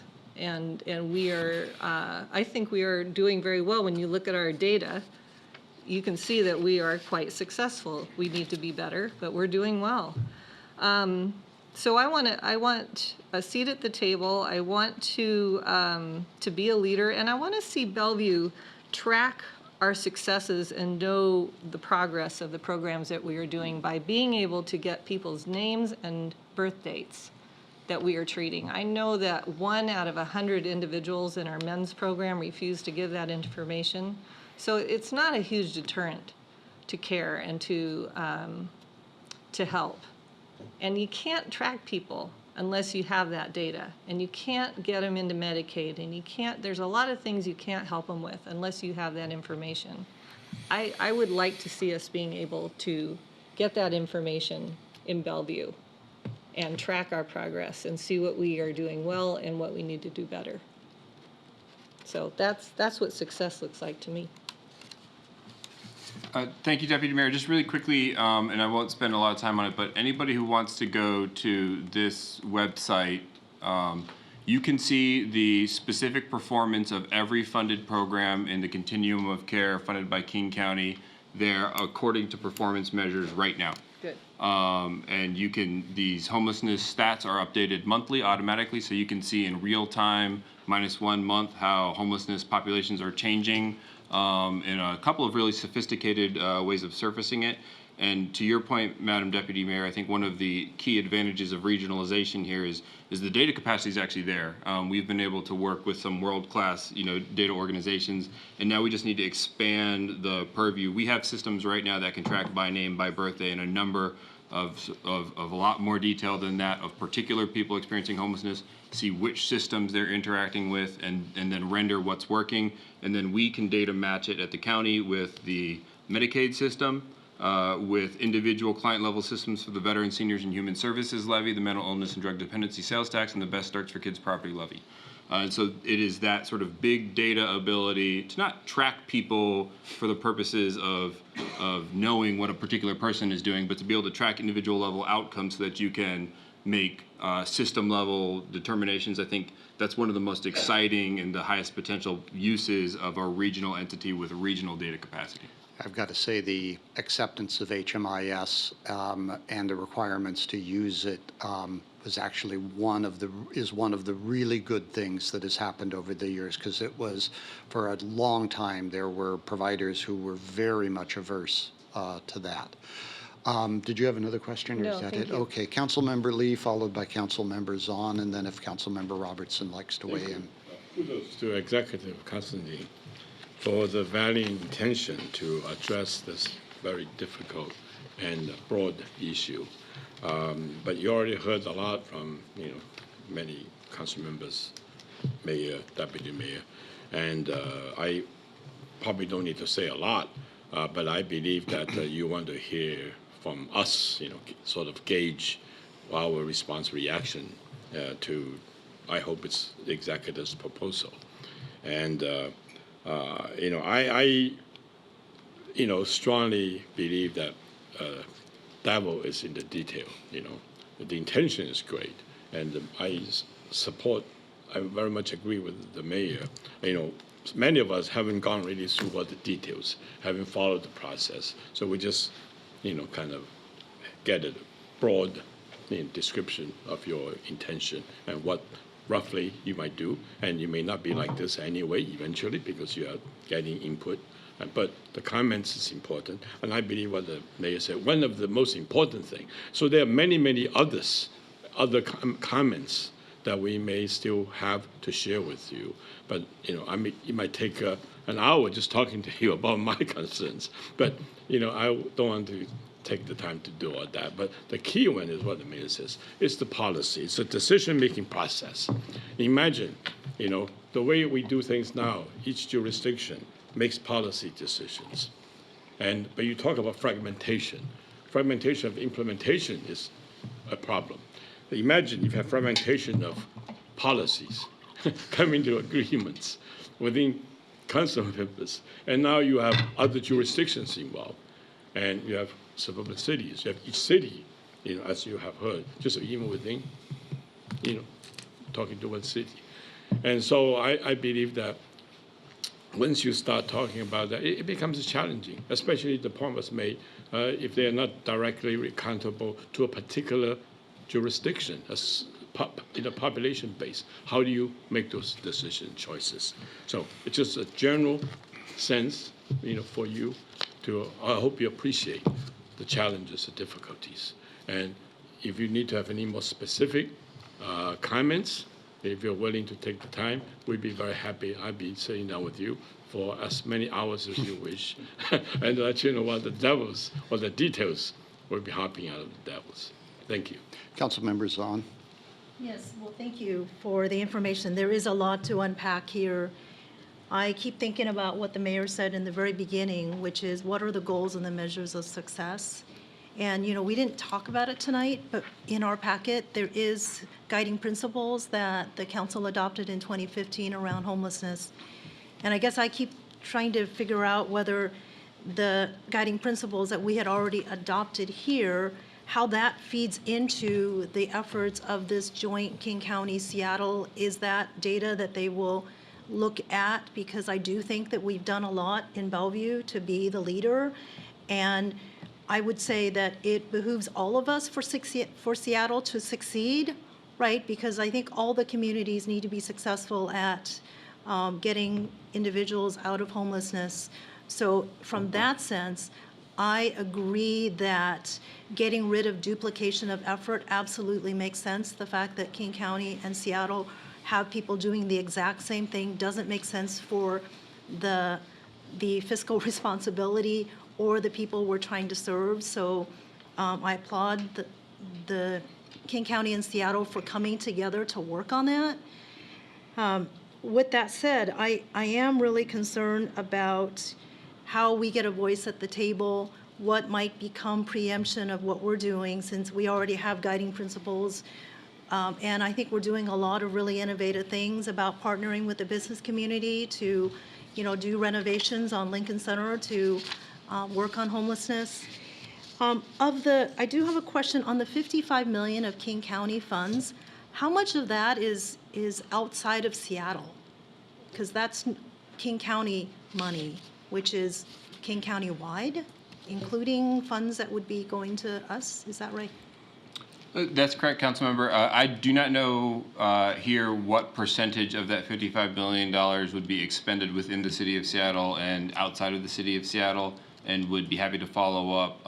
But some of it is expended within the city of Seattle. So whatever that number is, I guess I'm now trying to understand if the money is in the Seattle and King County, but we as a city haven't joined in, will they actually somehow, will there be some rules and policy that govern how we will get to use that money for Bellevue? I'm really struggling with how that works. If the money goes in there, but we don't have to sign on, I'm not quite sure what that means. Thank you, Councilmember, and just very quickly, it is money that we deploy right now, and so the money gets deployed in some cases to Bellevue. I think we're working with the city of Bellevue on several projects right now, and then neighboring cities as well. And so that ability is still there. I think for the first time, however, what we will have is one central entity, one plan, and that plan having mandatory sub-regional planning efforts that are informed by the local either entities or municipalities that make up that sub-region. How the sub-regions are defined, the ordinance and the legislation is silent.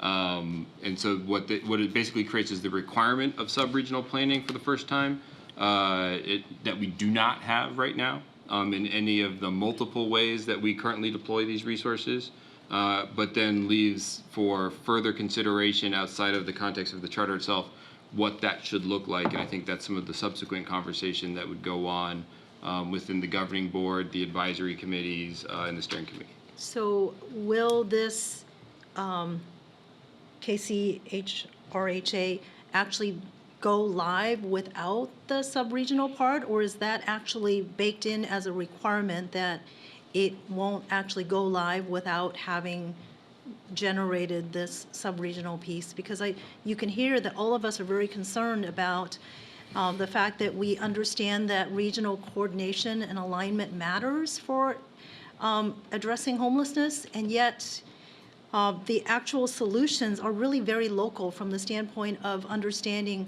the needs of our community. So I'm just concerned about the timing of how this works. What the legislation proposes is that within 6 months of formation of the regional authority, it would issue a initial plan to complete its own sort of creation, incorporation, and stand-up, and that within 18 months of the creation of the regional authority, it would issue its first regional plan with sub-regional components for approval, and that in the interim between stand-up and that first 18-month, or the first 5-year plan issued at 18 months, that the regional authority would assume and continue contracts already in existence and currently administered by King County and the City of Seattle, and potentially other cities that might join. So that just seems something that is a challenge to us. So while I applaud the effort to actually join, because I do think that wasting money doesn't make sense if we're not getting the services, I'm still struggling with us not having a seat at the table, and how policies that might get baked in will get preempted, because ultimately, we have an obligation and a duty to make sure that we're serving our community to the best of our ability, and it's not really clear to me how exactly that will work and what the pieces are actually going to look like. So. Okay. Thank you very much. Councilmember Robertson? Over time. Trying to keep us on track. I think this is a great regional conversation, and I think it's a great conversation around this table tonight. I think there's a lot of unanimity among the council with regards to support for the effort, but concern about the details. I do think that having a seat at the table is an important thing, and maybe cities with a population of over 100,000 should all get their own seat. And there's definitely precedent for having the larger cities have their own seat rather than sharing with SCA. So that's just a comment. With regard to, and I would also point out that according to the terms of the ILA, you can join anytime, but you cannot withdraw or terminate until 5 years have passed. So it's not that flexible. I would encourage, as this gets further down the path, I would encourage the governing board to consider having first responders. Police and paramedics are often the people of first resort when there is a real problem, and they might have some very unique insight into what happens when people are homeless and in crisis. That could be very, very valuable. And then I would just support sub-regional planning efforts. I think that that's something that Bellevue needs to engage in, and I believe that we are talking with our east side cities anyway. I think that's a really positive step that all of the different sub-regions should talk about, because we do work better together. So I'll end there. Thank you so much. Okay. Any other questions for Mr. Floor? What I'd like to, if there aren't, I know that we are trying to get people out of here a little bit early, but we've also got to be able to provide, I think, some direction to Mr. Stokes working on the Regional Policy Committee, and perhaps some direction to me, because I still have meetings coming up, and perhaps some ways that we might want to interact with our county council members on this. So I think if we can have a quick discussion of that, Leo, thank you for coming. I have to say, the work that, just the work to figure out a way to join these two agencies, to figure out how you do unions, pensions, pay, all of that is monumental, and I don't think people really understand how monumental that is. So whether we sign in or not, that is an incredible body of work that you all have been able to do, and I very much say, I have to say, I very much appreciate that. So, and actually, and a lot of it I agree with, but it's just as we've said as the SCA people. We've gone in with we haven't never gone in this way. We've gone in this way, and we've kind of gone like this. But unless we can find a way where we're thumbs up on this, and I think we will be better off on that. I don't think, well, anyway, I'll leave it at that. And I don't think anyone here wants to hold this up, but I think everyone wants a path to doing it right and the way that we feel that we have a meaningful role in it. So again, thank you. I'd just like to continue and just have a brief discussion for a couple of minutes. If people have looked at and thank you for bringing it up, I should have, the 2015 document. It basically said this is a regional issue, and it basically said we need a sub-regional problem, or a sub-regional solution. I mean, that's essentially, and there were elements there. Do we still buy into those principles? I mean, I know I do. So I'm seeing nods to that. Yes, council member. I was going to say, since I went last, I did a lot of listening on that last Yes. go-around, and it seems like, and anyone can correct me if I'm wrong, that the council seems committed to being part of the regional solution.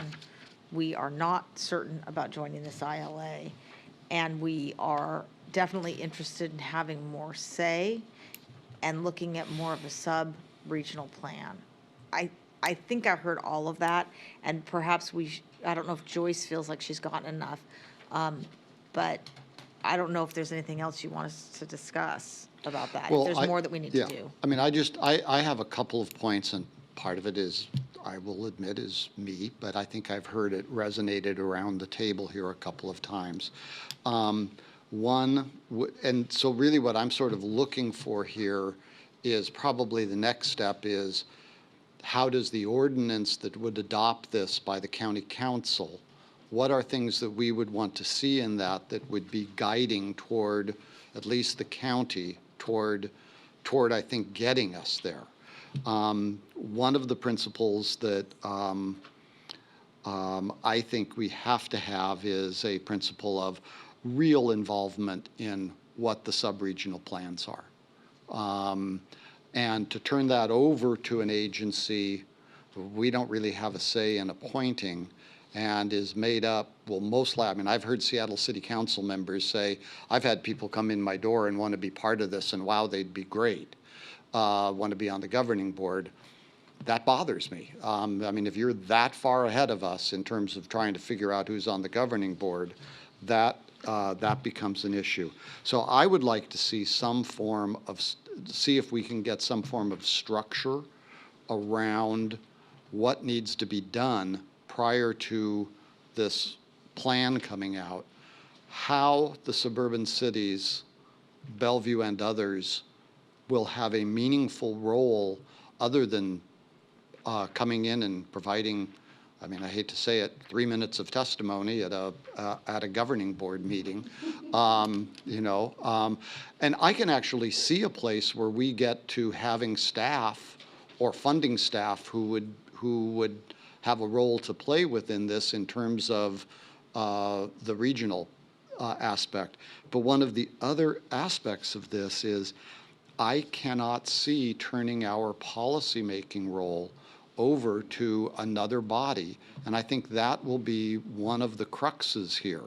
If this group is simply implementing contracts, you know, coming up with ways to streamline systems, make sure that people are getting good treatment in the system, because and getting rid of some of that duplication, I think it goes a long way. But if they're saying the only way you can do that is you can't have a faith-based solution. You can't have you have to have, tented encampments on public property. I mean, some of the things that we have dealt with. That's going to be something that I just don't see how we sign on. And if we don't sign on, I think we need to be protected for the money that we put into the system. So those are like 3 areas that I think we ought to explore. And maybe there's a mechanism by which we have it in other documents that are ILAs with the county, where you have a mechanism of a certain number of cities that represent a certain part of the population need to take an action on a sub-regional ILA. Maybe that's possible. It makes no sense to have 38 ILAs negotiated by the county. I would never do that, suggest doing that to them. Councilmember Stokes, Councilmember Zahn, Councilmember Newenhouse, Councilmember Lee. Well, just a little context in what's happening. It's always fluid, but this is not a slam dunk with the county council. And nobody's opposed to moving forward on this. And when you look at the problem, really is one of the problems is the governing board and the way the steering committee is set up. First place steering committee is still, it's King County and Seattle centric, and 1 or 2 people from the cities is going to be could have some influence, but not that much. So that's a problem. But the governing board, it takes people who are doing essentially executive staff work to make this work, and having them making the decisions without any input by the people who are responsible in the long run for the policy. And it's also, they didn't mention that, but this is set up so that once you get past a certain time period, it's self-perpetuating. They're not going to come back and say, well, we've been doing this for 5 years, is this working or not? So that's a problem. And the steering committee, again, setting up where you either pass or reject a budget really puts a lot of pressure on, or policies puts a pressure on you to do it. And if you just don't want the budget, then it goes back, and that'll be a big battle. It's just not a good governance model. And I think and maybe it's because both King County and Seattle have the governance structure where the mayor or the executive is totally separate from the policymaking board. And they're trying to, and part of this is to not have, I mean, there's some personal things involved with this too, but it's kind of like what we do. With the council makes the policy decisions, set the tone, works through these things, but it's implemented by the staff. And they're taking that and put it topsy-turvy on that. And I think there's an opportunity if we can come up with a solution that kind of, I don't say cuts it, both ways, but can honor the whole concept, which is great, but really build in a way to have a better governance system and responsibility, and having a strong sub-regional part so that we can actually take and do the work here ourselves and use the resources. They're just setting up a resource thing, not a governance thing, but they're calling it governance. And I think it's possibly a disaster, or a recipe for disaster, because they're going to get bogged down with that, and nobody's making the real decision. So I think there's an opportunity to work on that, but the biggest thing we have to do, and I appreciate everybody around the table, is we want to get this done. And I would really focus on our policies. Our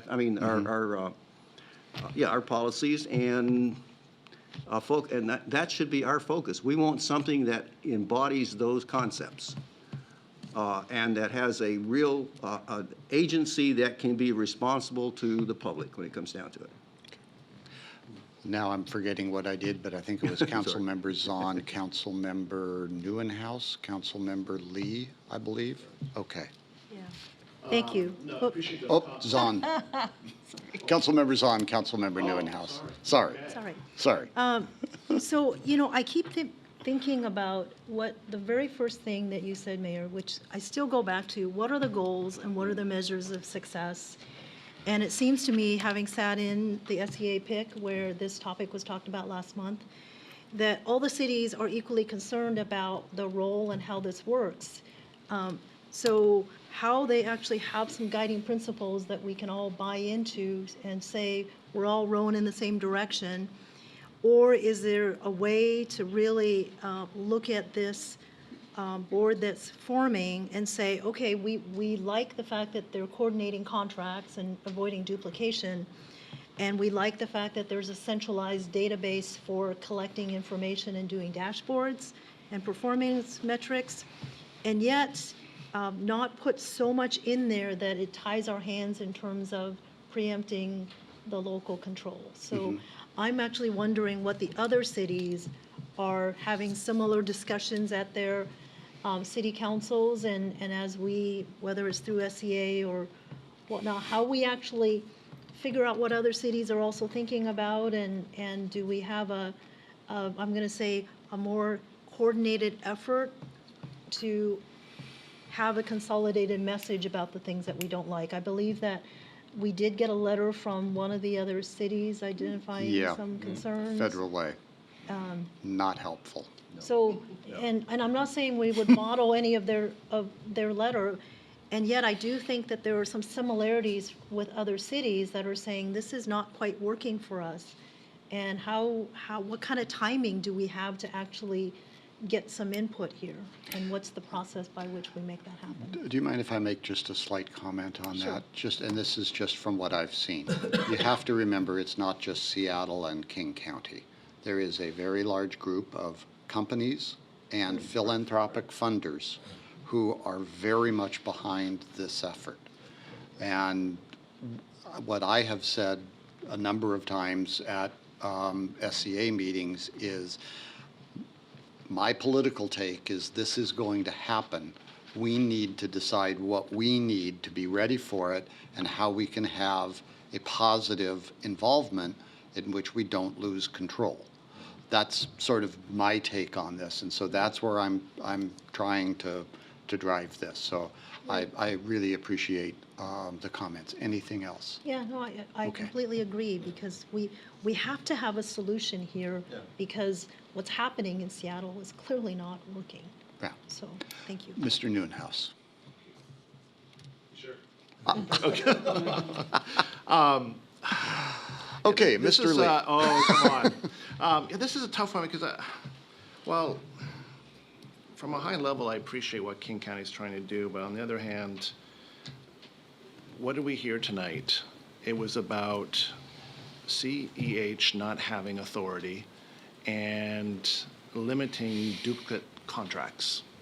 But do we really need to create this whole new layer of bureaucracy just to eliminate or reduce duplicate contracts?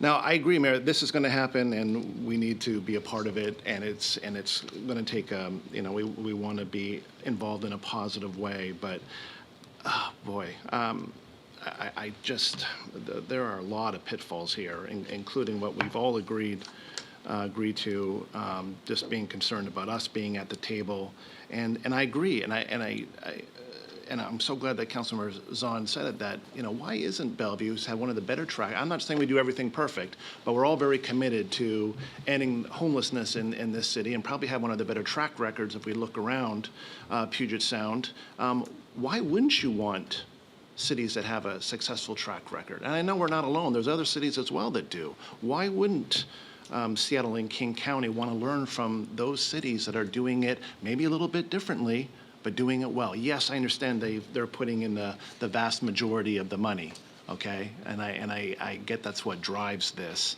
However, that's why I think collectively as a body here, but as residents as well, how are we going to pitch this?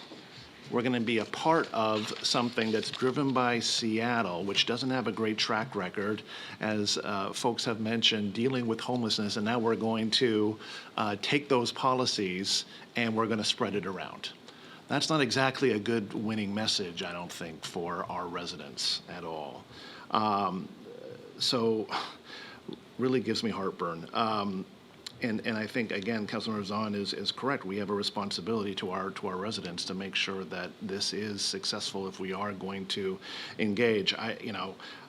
I'd love it if there is some clause in the ILA or in the contract where we could, if a certain specific policy were to be initiated, that we could have a right of refusal to actually sign on to that specific policy. Maybe not pull from the entire agreement itself, but if there was a specific policy that we did not want to adhere to at the city, if we could not have to. I don't know if that's possible, but boy, I would like to see that, especially for maybe some more controversial policies that could be enacted through this. Would love to see that. And we need real specific. I actually felt a little sorry for Leo, quite frankly, because he's the messenger on this. But there's clearly not enough specifics around this, and just going based off of principles alone, that's not enough. I mean, we really need more specifics around this in terms of what the goals are, how we're going to measure success, and how they're going to work with Bellevue, let alone all the other East Side cities. But how are you going to work with these cities and truly have us represented there? If not directly on the steering committee, if not directly on this governing board, how are we going to be represented to make sure that Bellevue's way of dealing with homelessness is going to be represented on that committee, on that board? Mr. Lee, I think we're over to you. Thank you. We all agree on the principles, but principle is not enough. We have to make it happen. We have to make it work. We've been agreeing on principle for a long time. And so the rationale of this proposal, is, I think, two things. One is fragmentation. It's too many. We recognize, that makes implementation difficult, challenging. However, the solution is adding another layer of government, a layer of bureaucracy, and the structure itself, adding all the many jurisdictions together. I mean, that's not easy. That, I think, really it's contradictory to the idea that this actually can work better. And to me, that actually makes it even more challenging, because there's fragmentation now. Instead of getting to the implementation, it's actually getting the policy level. So we'd be challenged to even come up with policy. And furthermore, I agree with most people here believe policy need to be local, sub-regional, because it is something that affects our people, our jurisdiction, and it's accountability. We recognize, Mr. Stokes said that, when you have, people that are making policies that is not directly accountable to the public, I mean, that'd be very challenging, not just politically as a messaging, selling it. I'm not even talking about selling it. I'm talking about the real decision-making process. So I don't believe that this really, it's a good intention, but I don't believe this would work unless we address those issues and we come up with solutions. And as I mentioned, there are other things. Once we start talking about policies, once we start talking about implementation, and how do we make decisions on those decisions, that's the challenge. And that means the structure's got to be right. Structures should be provided so that we can make those decisions. And you mentioned, I think you're right too, the private sectors are concerned. They're going to be doing a lot of things. But they are also looking to the government, because they cannot do it by themselves. If they can, hey, good for them. But it cannot, because the fact they know government at the citizens level, at the local level, is important, because it is addressing our local challenges. So I think they need to recognize that, realize that. But they need to be reminded that we are not one emperor, one king system, that we can make decisions and everybody will listen. We are a collective group of folks that have to make joint decisions collaboratively. And that is something business people may not be quite used to it, but they have to recognize that, and they need to hear that. Thank you. Do you have anything to add? I think I said my piece. Okay. Yeah, go ahead, Councilmember. That's one thing, because I'm looking at the packet information. It talks about the regional action plan that is being created by the Gates Foundation, Rakes Foundation, and Balmer Group. And the fact that King County staff has indicated it will be presented this fall. So maybe that's a question for Leo. What does that note mean? And is there actually some regional action plan being created? And what's the status? There's a lot of Yes, information. Mr. in Floor, this thing. please, if you can give us some on that, and I can also give a little of my take on it as well if you want. But Yeah, because it does talk about Yes. goals and performance measures, so. Thank you, Councilmember. There is a regional action plan. It is being created by the former Corporation for Supportive Housing, a national nonprofit that does this work, and they're consulting with McKinsey group to do some analysis. And what they're producing is a plan that will take a look at affordable housing, root causes of homelessness, and homelessness crisis response. And it will include specific recommended targets and goals for all parts of that system that I just mentioned in terms of production of affordable housing and the types of interventions that work and don't work in our current system.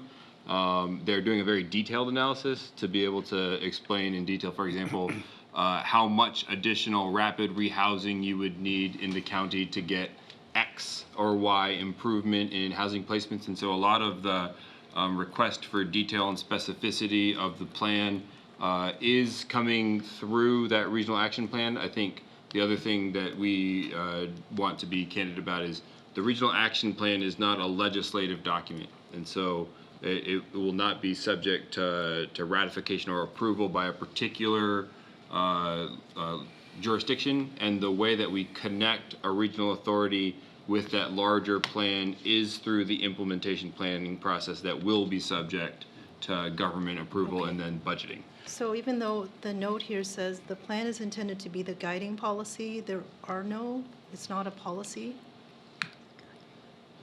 Okay.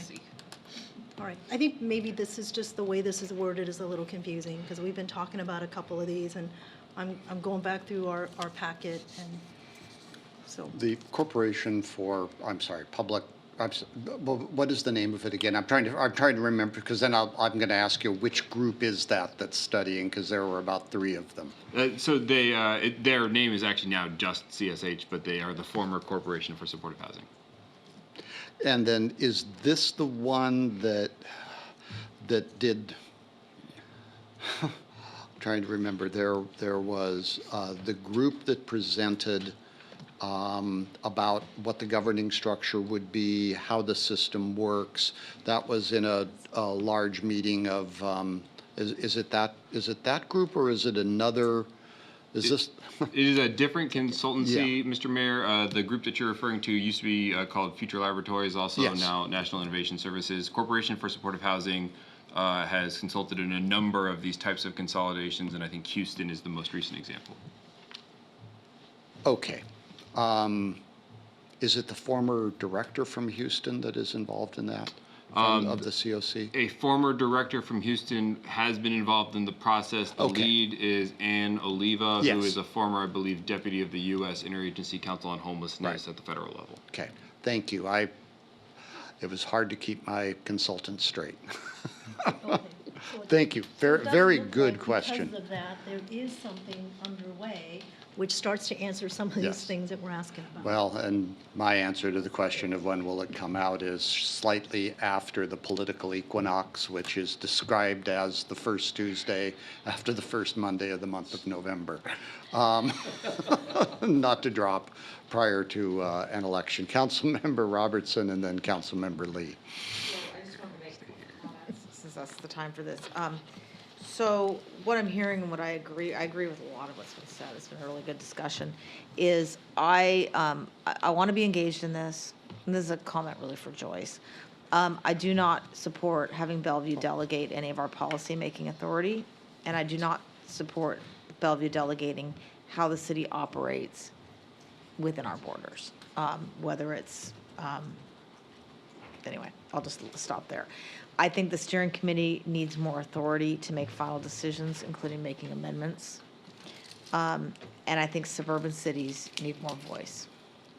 So my question for you, Ms. Nichols, is are we planning to send a letter to King County Council before they vote on this? And I guess that's one question. And then I would support potentially doing so if you think it would be constructive, if there's any ability to change the contents at this point. And also, I would also support updating our council policies consistent with where we are in time on these issues, as well as the discussion we've had tonight. I think that we would want the discussion at the county council level to go a little bit farther to see exactly what their thoughts are individually and collectively on where they see this going. And once we have a little bit more information, it might be appropriate to write a letter to the county council because it's the group that's going to be taking action on behalf of King County. The executive has transmitted the legislation to that body. And the other questions are, or the comments that you made, are things that have been brought up at each step of the way. Those are concerns that are out there.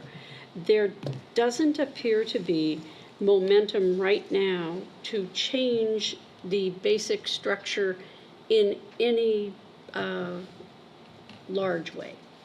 So I think our best effort would be, as you suggested, to update our policies, make sure that our interests are conveyed clearly for such time as it is helpful to convey those messages. I think it needs a little bit more work first. I definitely think it needs a little more work, but we don't have a lot of time. And so what I'm looking for is for the things that I'll be in meetings, John will be in meetings. So maybe we can get just sort of a jotting down of what you think were the consensus areas here, and then see if there is a way to get, at least if there's a legislative fix for that, to get that into the adopting ordinance, assuming it gets adopted. And again, maybe an assumption, but I think it will. And that way we can start working that and maybe come back and have another touchback at the council on this in a couple of weeks. Yeah, so I would support having the policy update commensurate with the discussion we've been having. That will help guide Mayor Chelmanak and Councilmember Stokes in their regional assignments. And it will also create the framework for putting together a letter when it would be helpful to do so. So I'm supportive of that. Do we need a motion on any of that? I think we've pretty much got, Okay. I think when we have something of more substance, we would want a motion, Mr. Stokes. I was just going to say, in terms of the process, it is a mandatory referral to the Regional Policy Committee, and it's a 120 days period for that. And the representatives from Seattle, King County. King County actually has the votes on one or two, if they all voted together, but they're not at this point. And the cities, so we're going to be discussing that again, and it could be, I think there are a lot of opportunities to continue on this. And just thinking about this, what somebody needs to do is, because there are a lot of moving parts in this, and it's being driven by people who, I understand, I mean, they want to do something, but they want to do something with Seattle. But they're taking the whole authority for the county. And that's part of the problem. And if there's some way to keep within that what they want to do, which is good. I mean, somebody needs to do something with Seattle. Okay, we all agree. But in a way that really doesn't make it difficult for us, or for everybody else, and a large part of the homelessness is out in the region. And the county council is really looking at this, and we need to come up with another approach that will do what they need. And when you have a governing board that their charge is experts with the technical skills, knowledge, or connections need to drive the work, you're not talking about a policymaking body or a body that approves a budget or a body that approves a plan. You're talking about people who implement a plan, implement a budget, and can have input on it. And somehow that's, if we could change that, I think we could make this thing work. And I think there's a lot of doubt that this will actually accomplish something, particularly with the additional layers it's coming up with. So I think there's some room in there, but it's got to be something that is driven towards the goal that we're all looking for, but is something that works and will get the rest of the, particularly the larger cities who are dealing with this problem, to work on it. And we want to help Seattle because it helps all of us. All right. Mr. Lee, followed by Ms. Robinson. Thank you. I do not support another an accountable body that makes policies for us. So, therefore, Eureka, I have a solution. My solution is that we can. I appreciate what the county has done. You know, they've got data. They can look at implementation, how to get all the people working together, or the service providers working with private sectors. We can use King County as a technical assistant. That's it. When we need to have the things to be implemented within the scope that's been described. Okay, if any jurisdictions, such as Bellevue, any SC cities, or whatever that affect whatever jurisdiction they're responsible for and they're accountable for, we look into it. We do it. We look at policies, and we go to King County and say, well, give us money, give us data, give us consulting information. That's the solution. Okay. QED. I will say I'm not 100% in agreement with you on that. Deputy Mayor. So just one thing to consider is we've talked about the merits of joining versus not joining and what we'd like to see in terms of success for that. But we haven't talked about if we decide not to join, it's very important that we don't lose the funding we already have to the programs that we are utilizing on the east side. So I don't know how to word that, but. No, I think that it should not be a penalty to not join. Right. I mean,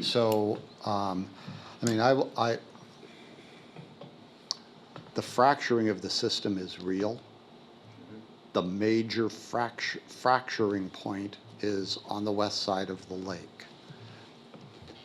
It may be that you've got to get politics out of the implementation, in particular on the west side of the lake. I mean, I have sat through some meetings, having been representing CEH and CFA, the All Home, that are very difficult. They're very difficult to sit there. I mean, there is a powerful lobby that I don't think is approaching things the way that we're approaching them. There is great fear among providers that they're going to be shut out by this. And I will say the Houston example with the continuum of care, there was this lady who was the czar of homelessness.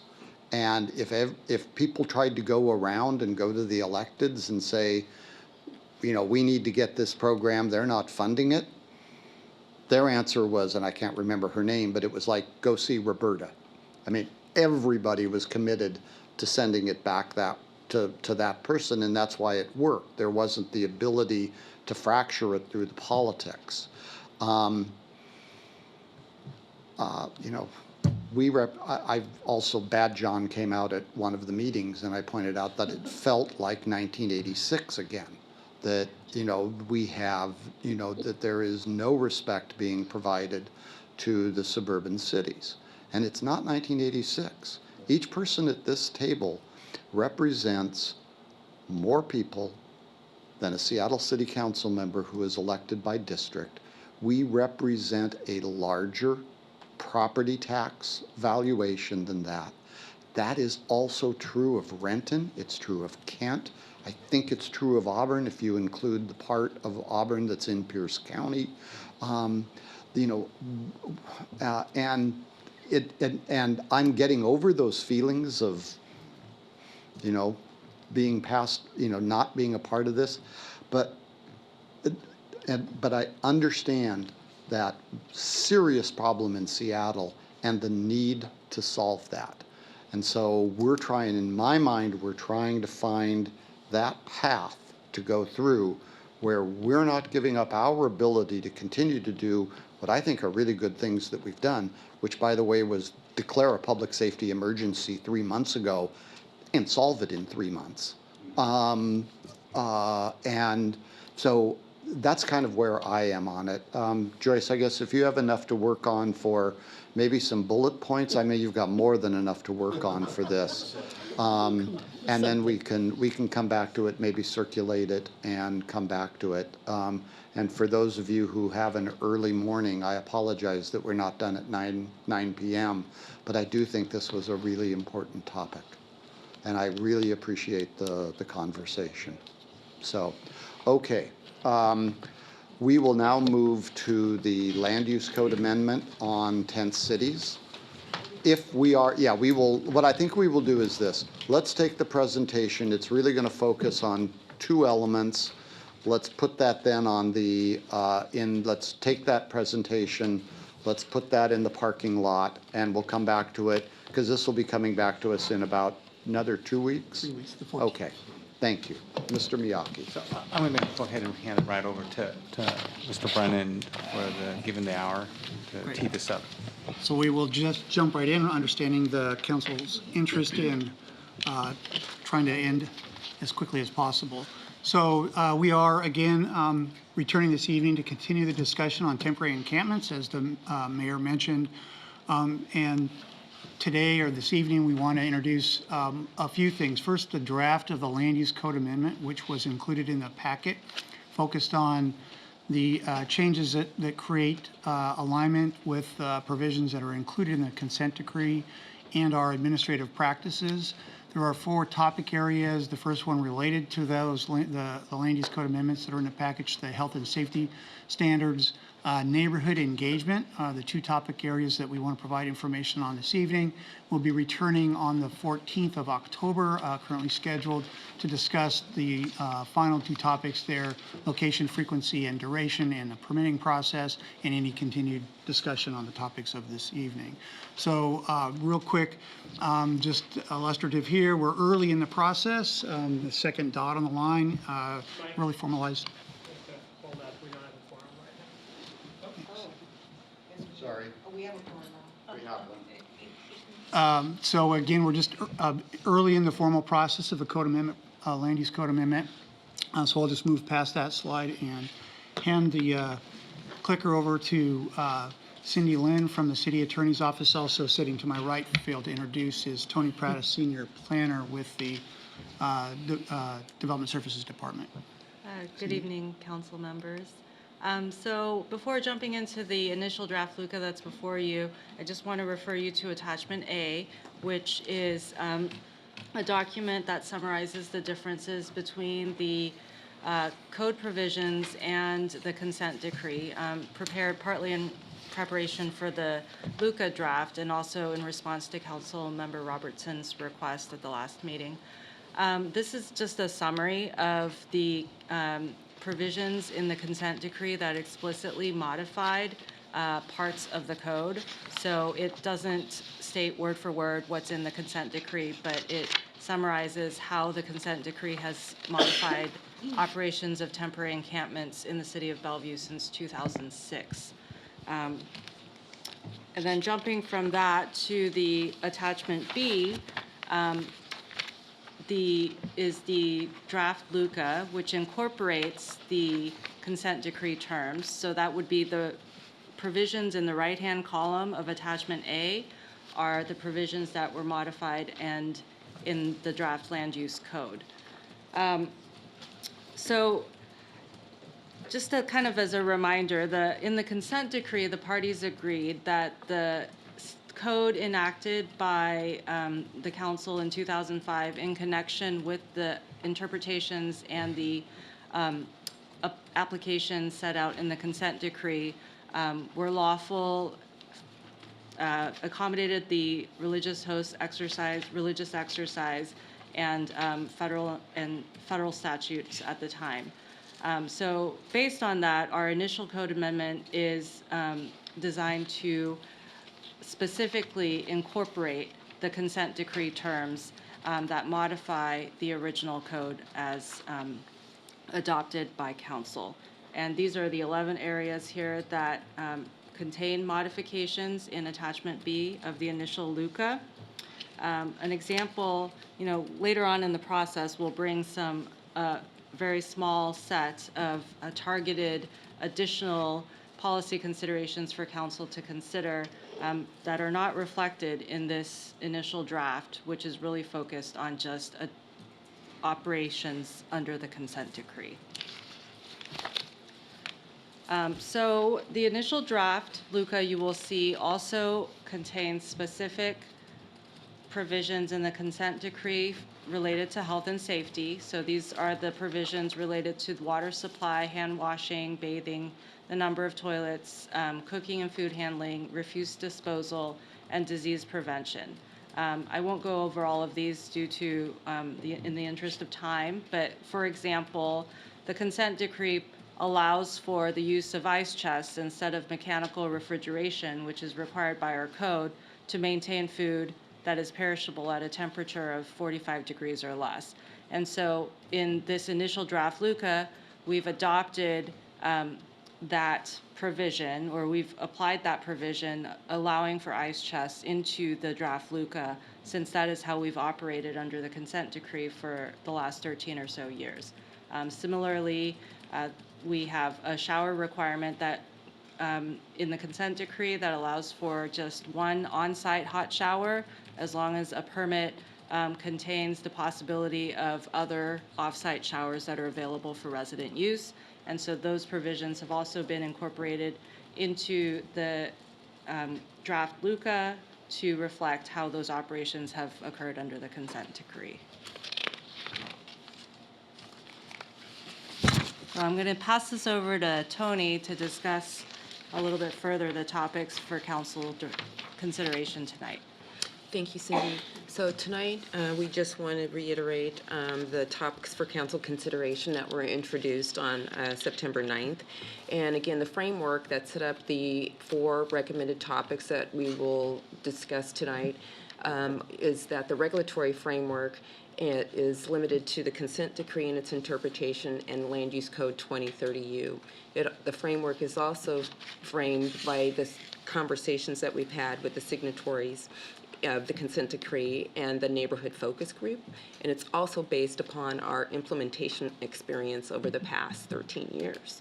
So the topics that we'll talk about tonight again is the alignment of health standards to the consent decree and neighborhood engagement. The balance of these requirements are going to be picked up at our October 14th meeting. So with that, moving to alignment of the health and safety standards to the consent decree, as Cindy has alluded to, we have been operating with the land use code and the interpretations of the consent decree for 13 years, where the modification for things like toilet, showers, water supply were all amended by the consent decree. So we have had success by utilizing this process in preventing disease and also protecting the public health. And we also utilize code compliance to go out and ensure that these ratios and requirements were met. Our recommendation better reflects the practical realities that exist on temporary encampment sites as far as showers available and the water supply that are tied to each deployment. So because of that, what our recommendation is tonight is that we simply amend the health and safety standards to reflect the operational standards under the consent decree. So that is our first recommendation. So in regards to the next topic, which is neighborhood engagement, the land use code has a requirement for trash patrol. The purpose of this requirement is so that Tent City 4 residents can go out within the neighborhood, they identify themselves with a colorful vest, and they pick up trash that might materialize outside of the encampment. My experience with this requirement from holding all of the public meetings since this time is that all of the attendees would ask about this requirement. Why do we have to have this requirement? What is the purpose? We haven't had problems with trash before. So in their minds, you're putting non-residents out within the neighborhood patrolling. This then also leads in their minds to loitering within the neighborhood. So really, historically, there has been an overall discomfort with this requirement.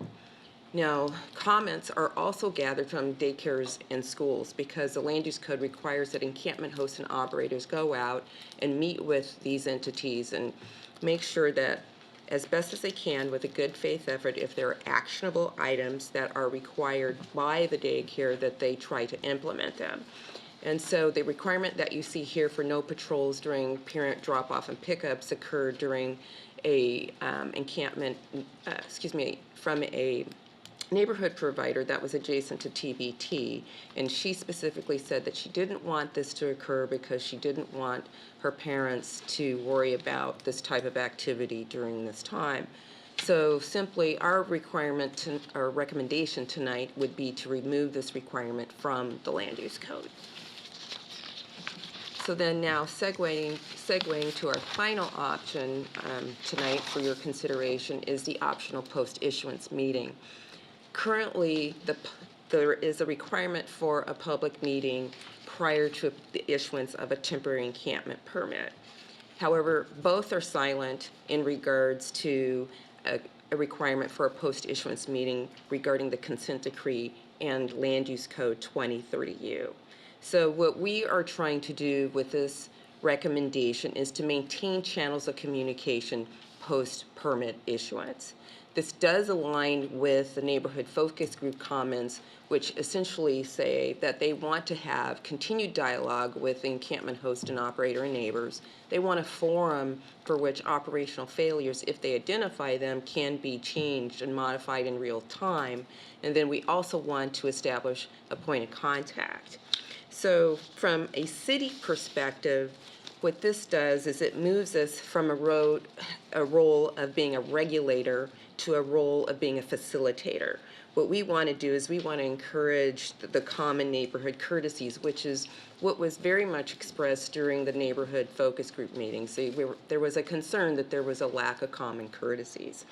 So again, at our meeting of September 9th, we talked topically about the successes from First United Methodist Church of having a walk to school brigade that was put together by the congregants of the First United Methodist Church, and then also a request for additional screening by increasing the fence height from 6 feet to 8 feet for screening concerns. There's also additional tools that are available as far as mediation. City has been very much concerned from the 4th deployment to the 5th deployment of Temple Benai Torah that we saw a fractured neighborhood emerge. So we did encourage that they go out and try to do mediation. And then lastly, the code does talk about revocation. It's in all of our land use permit processes. So if there are failures that are not being met, the land use director does have this as an option. So in conclusion, our staff recommendation for this post-issuance meeting requirement is to encourage this so that we can keep open dialogue between the encampment host and the neighborhood residents. So that is a quick run-through of tonight's topic areas. Again, we are scheduled to return on the 14th of October to continue the discussion on this. We do continue to put the information up on the city's website for temporary encampments, and staff are available for any interested parties who have questions, concerns, or suggestions as we continue through the process. Okay. Given the hour of the night, I'm going to ask everyone to just kind of put this on hold, put it in your parking lot. I had been hoping maybe we might be able to get to some direction tonight. I don't think that's possible. I think from my standpoint, I will say that we spent a lot of time on that last conversation so that we don't have to have 10 cities in the future. That's why we spent that much time, in my mind. So I appreciate really the very good work.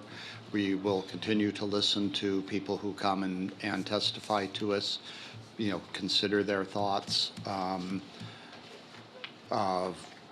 Worked with Ms. Morris for a number of years, and there are areas in their neighborhood that they had some there are some serious issues that have happened during many of the deployments.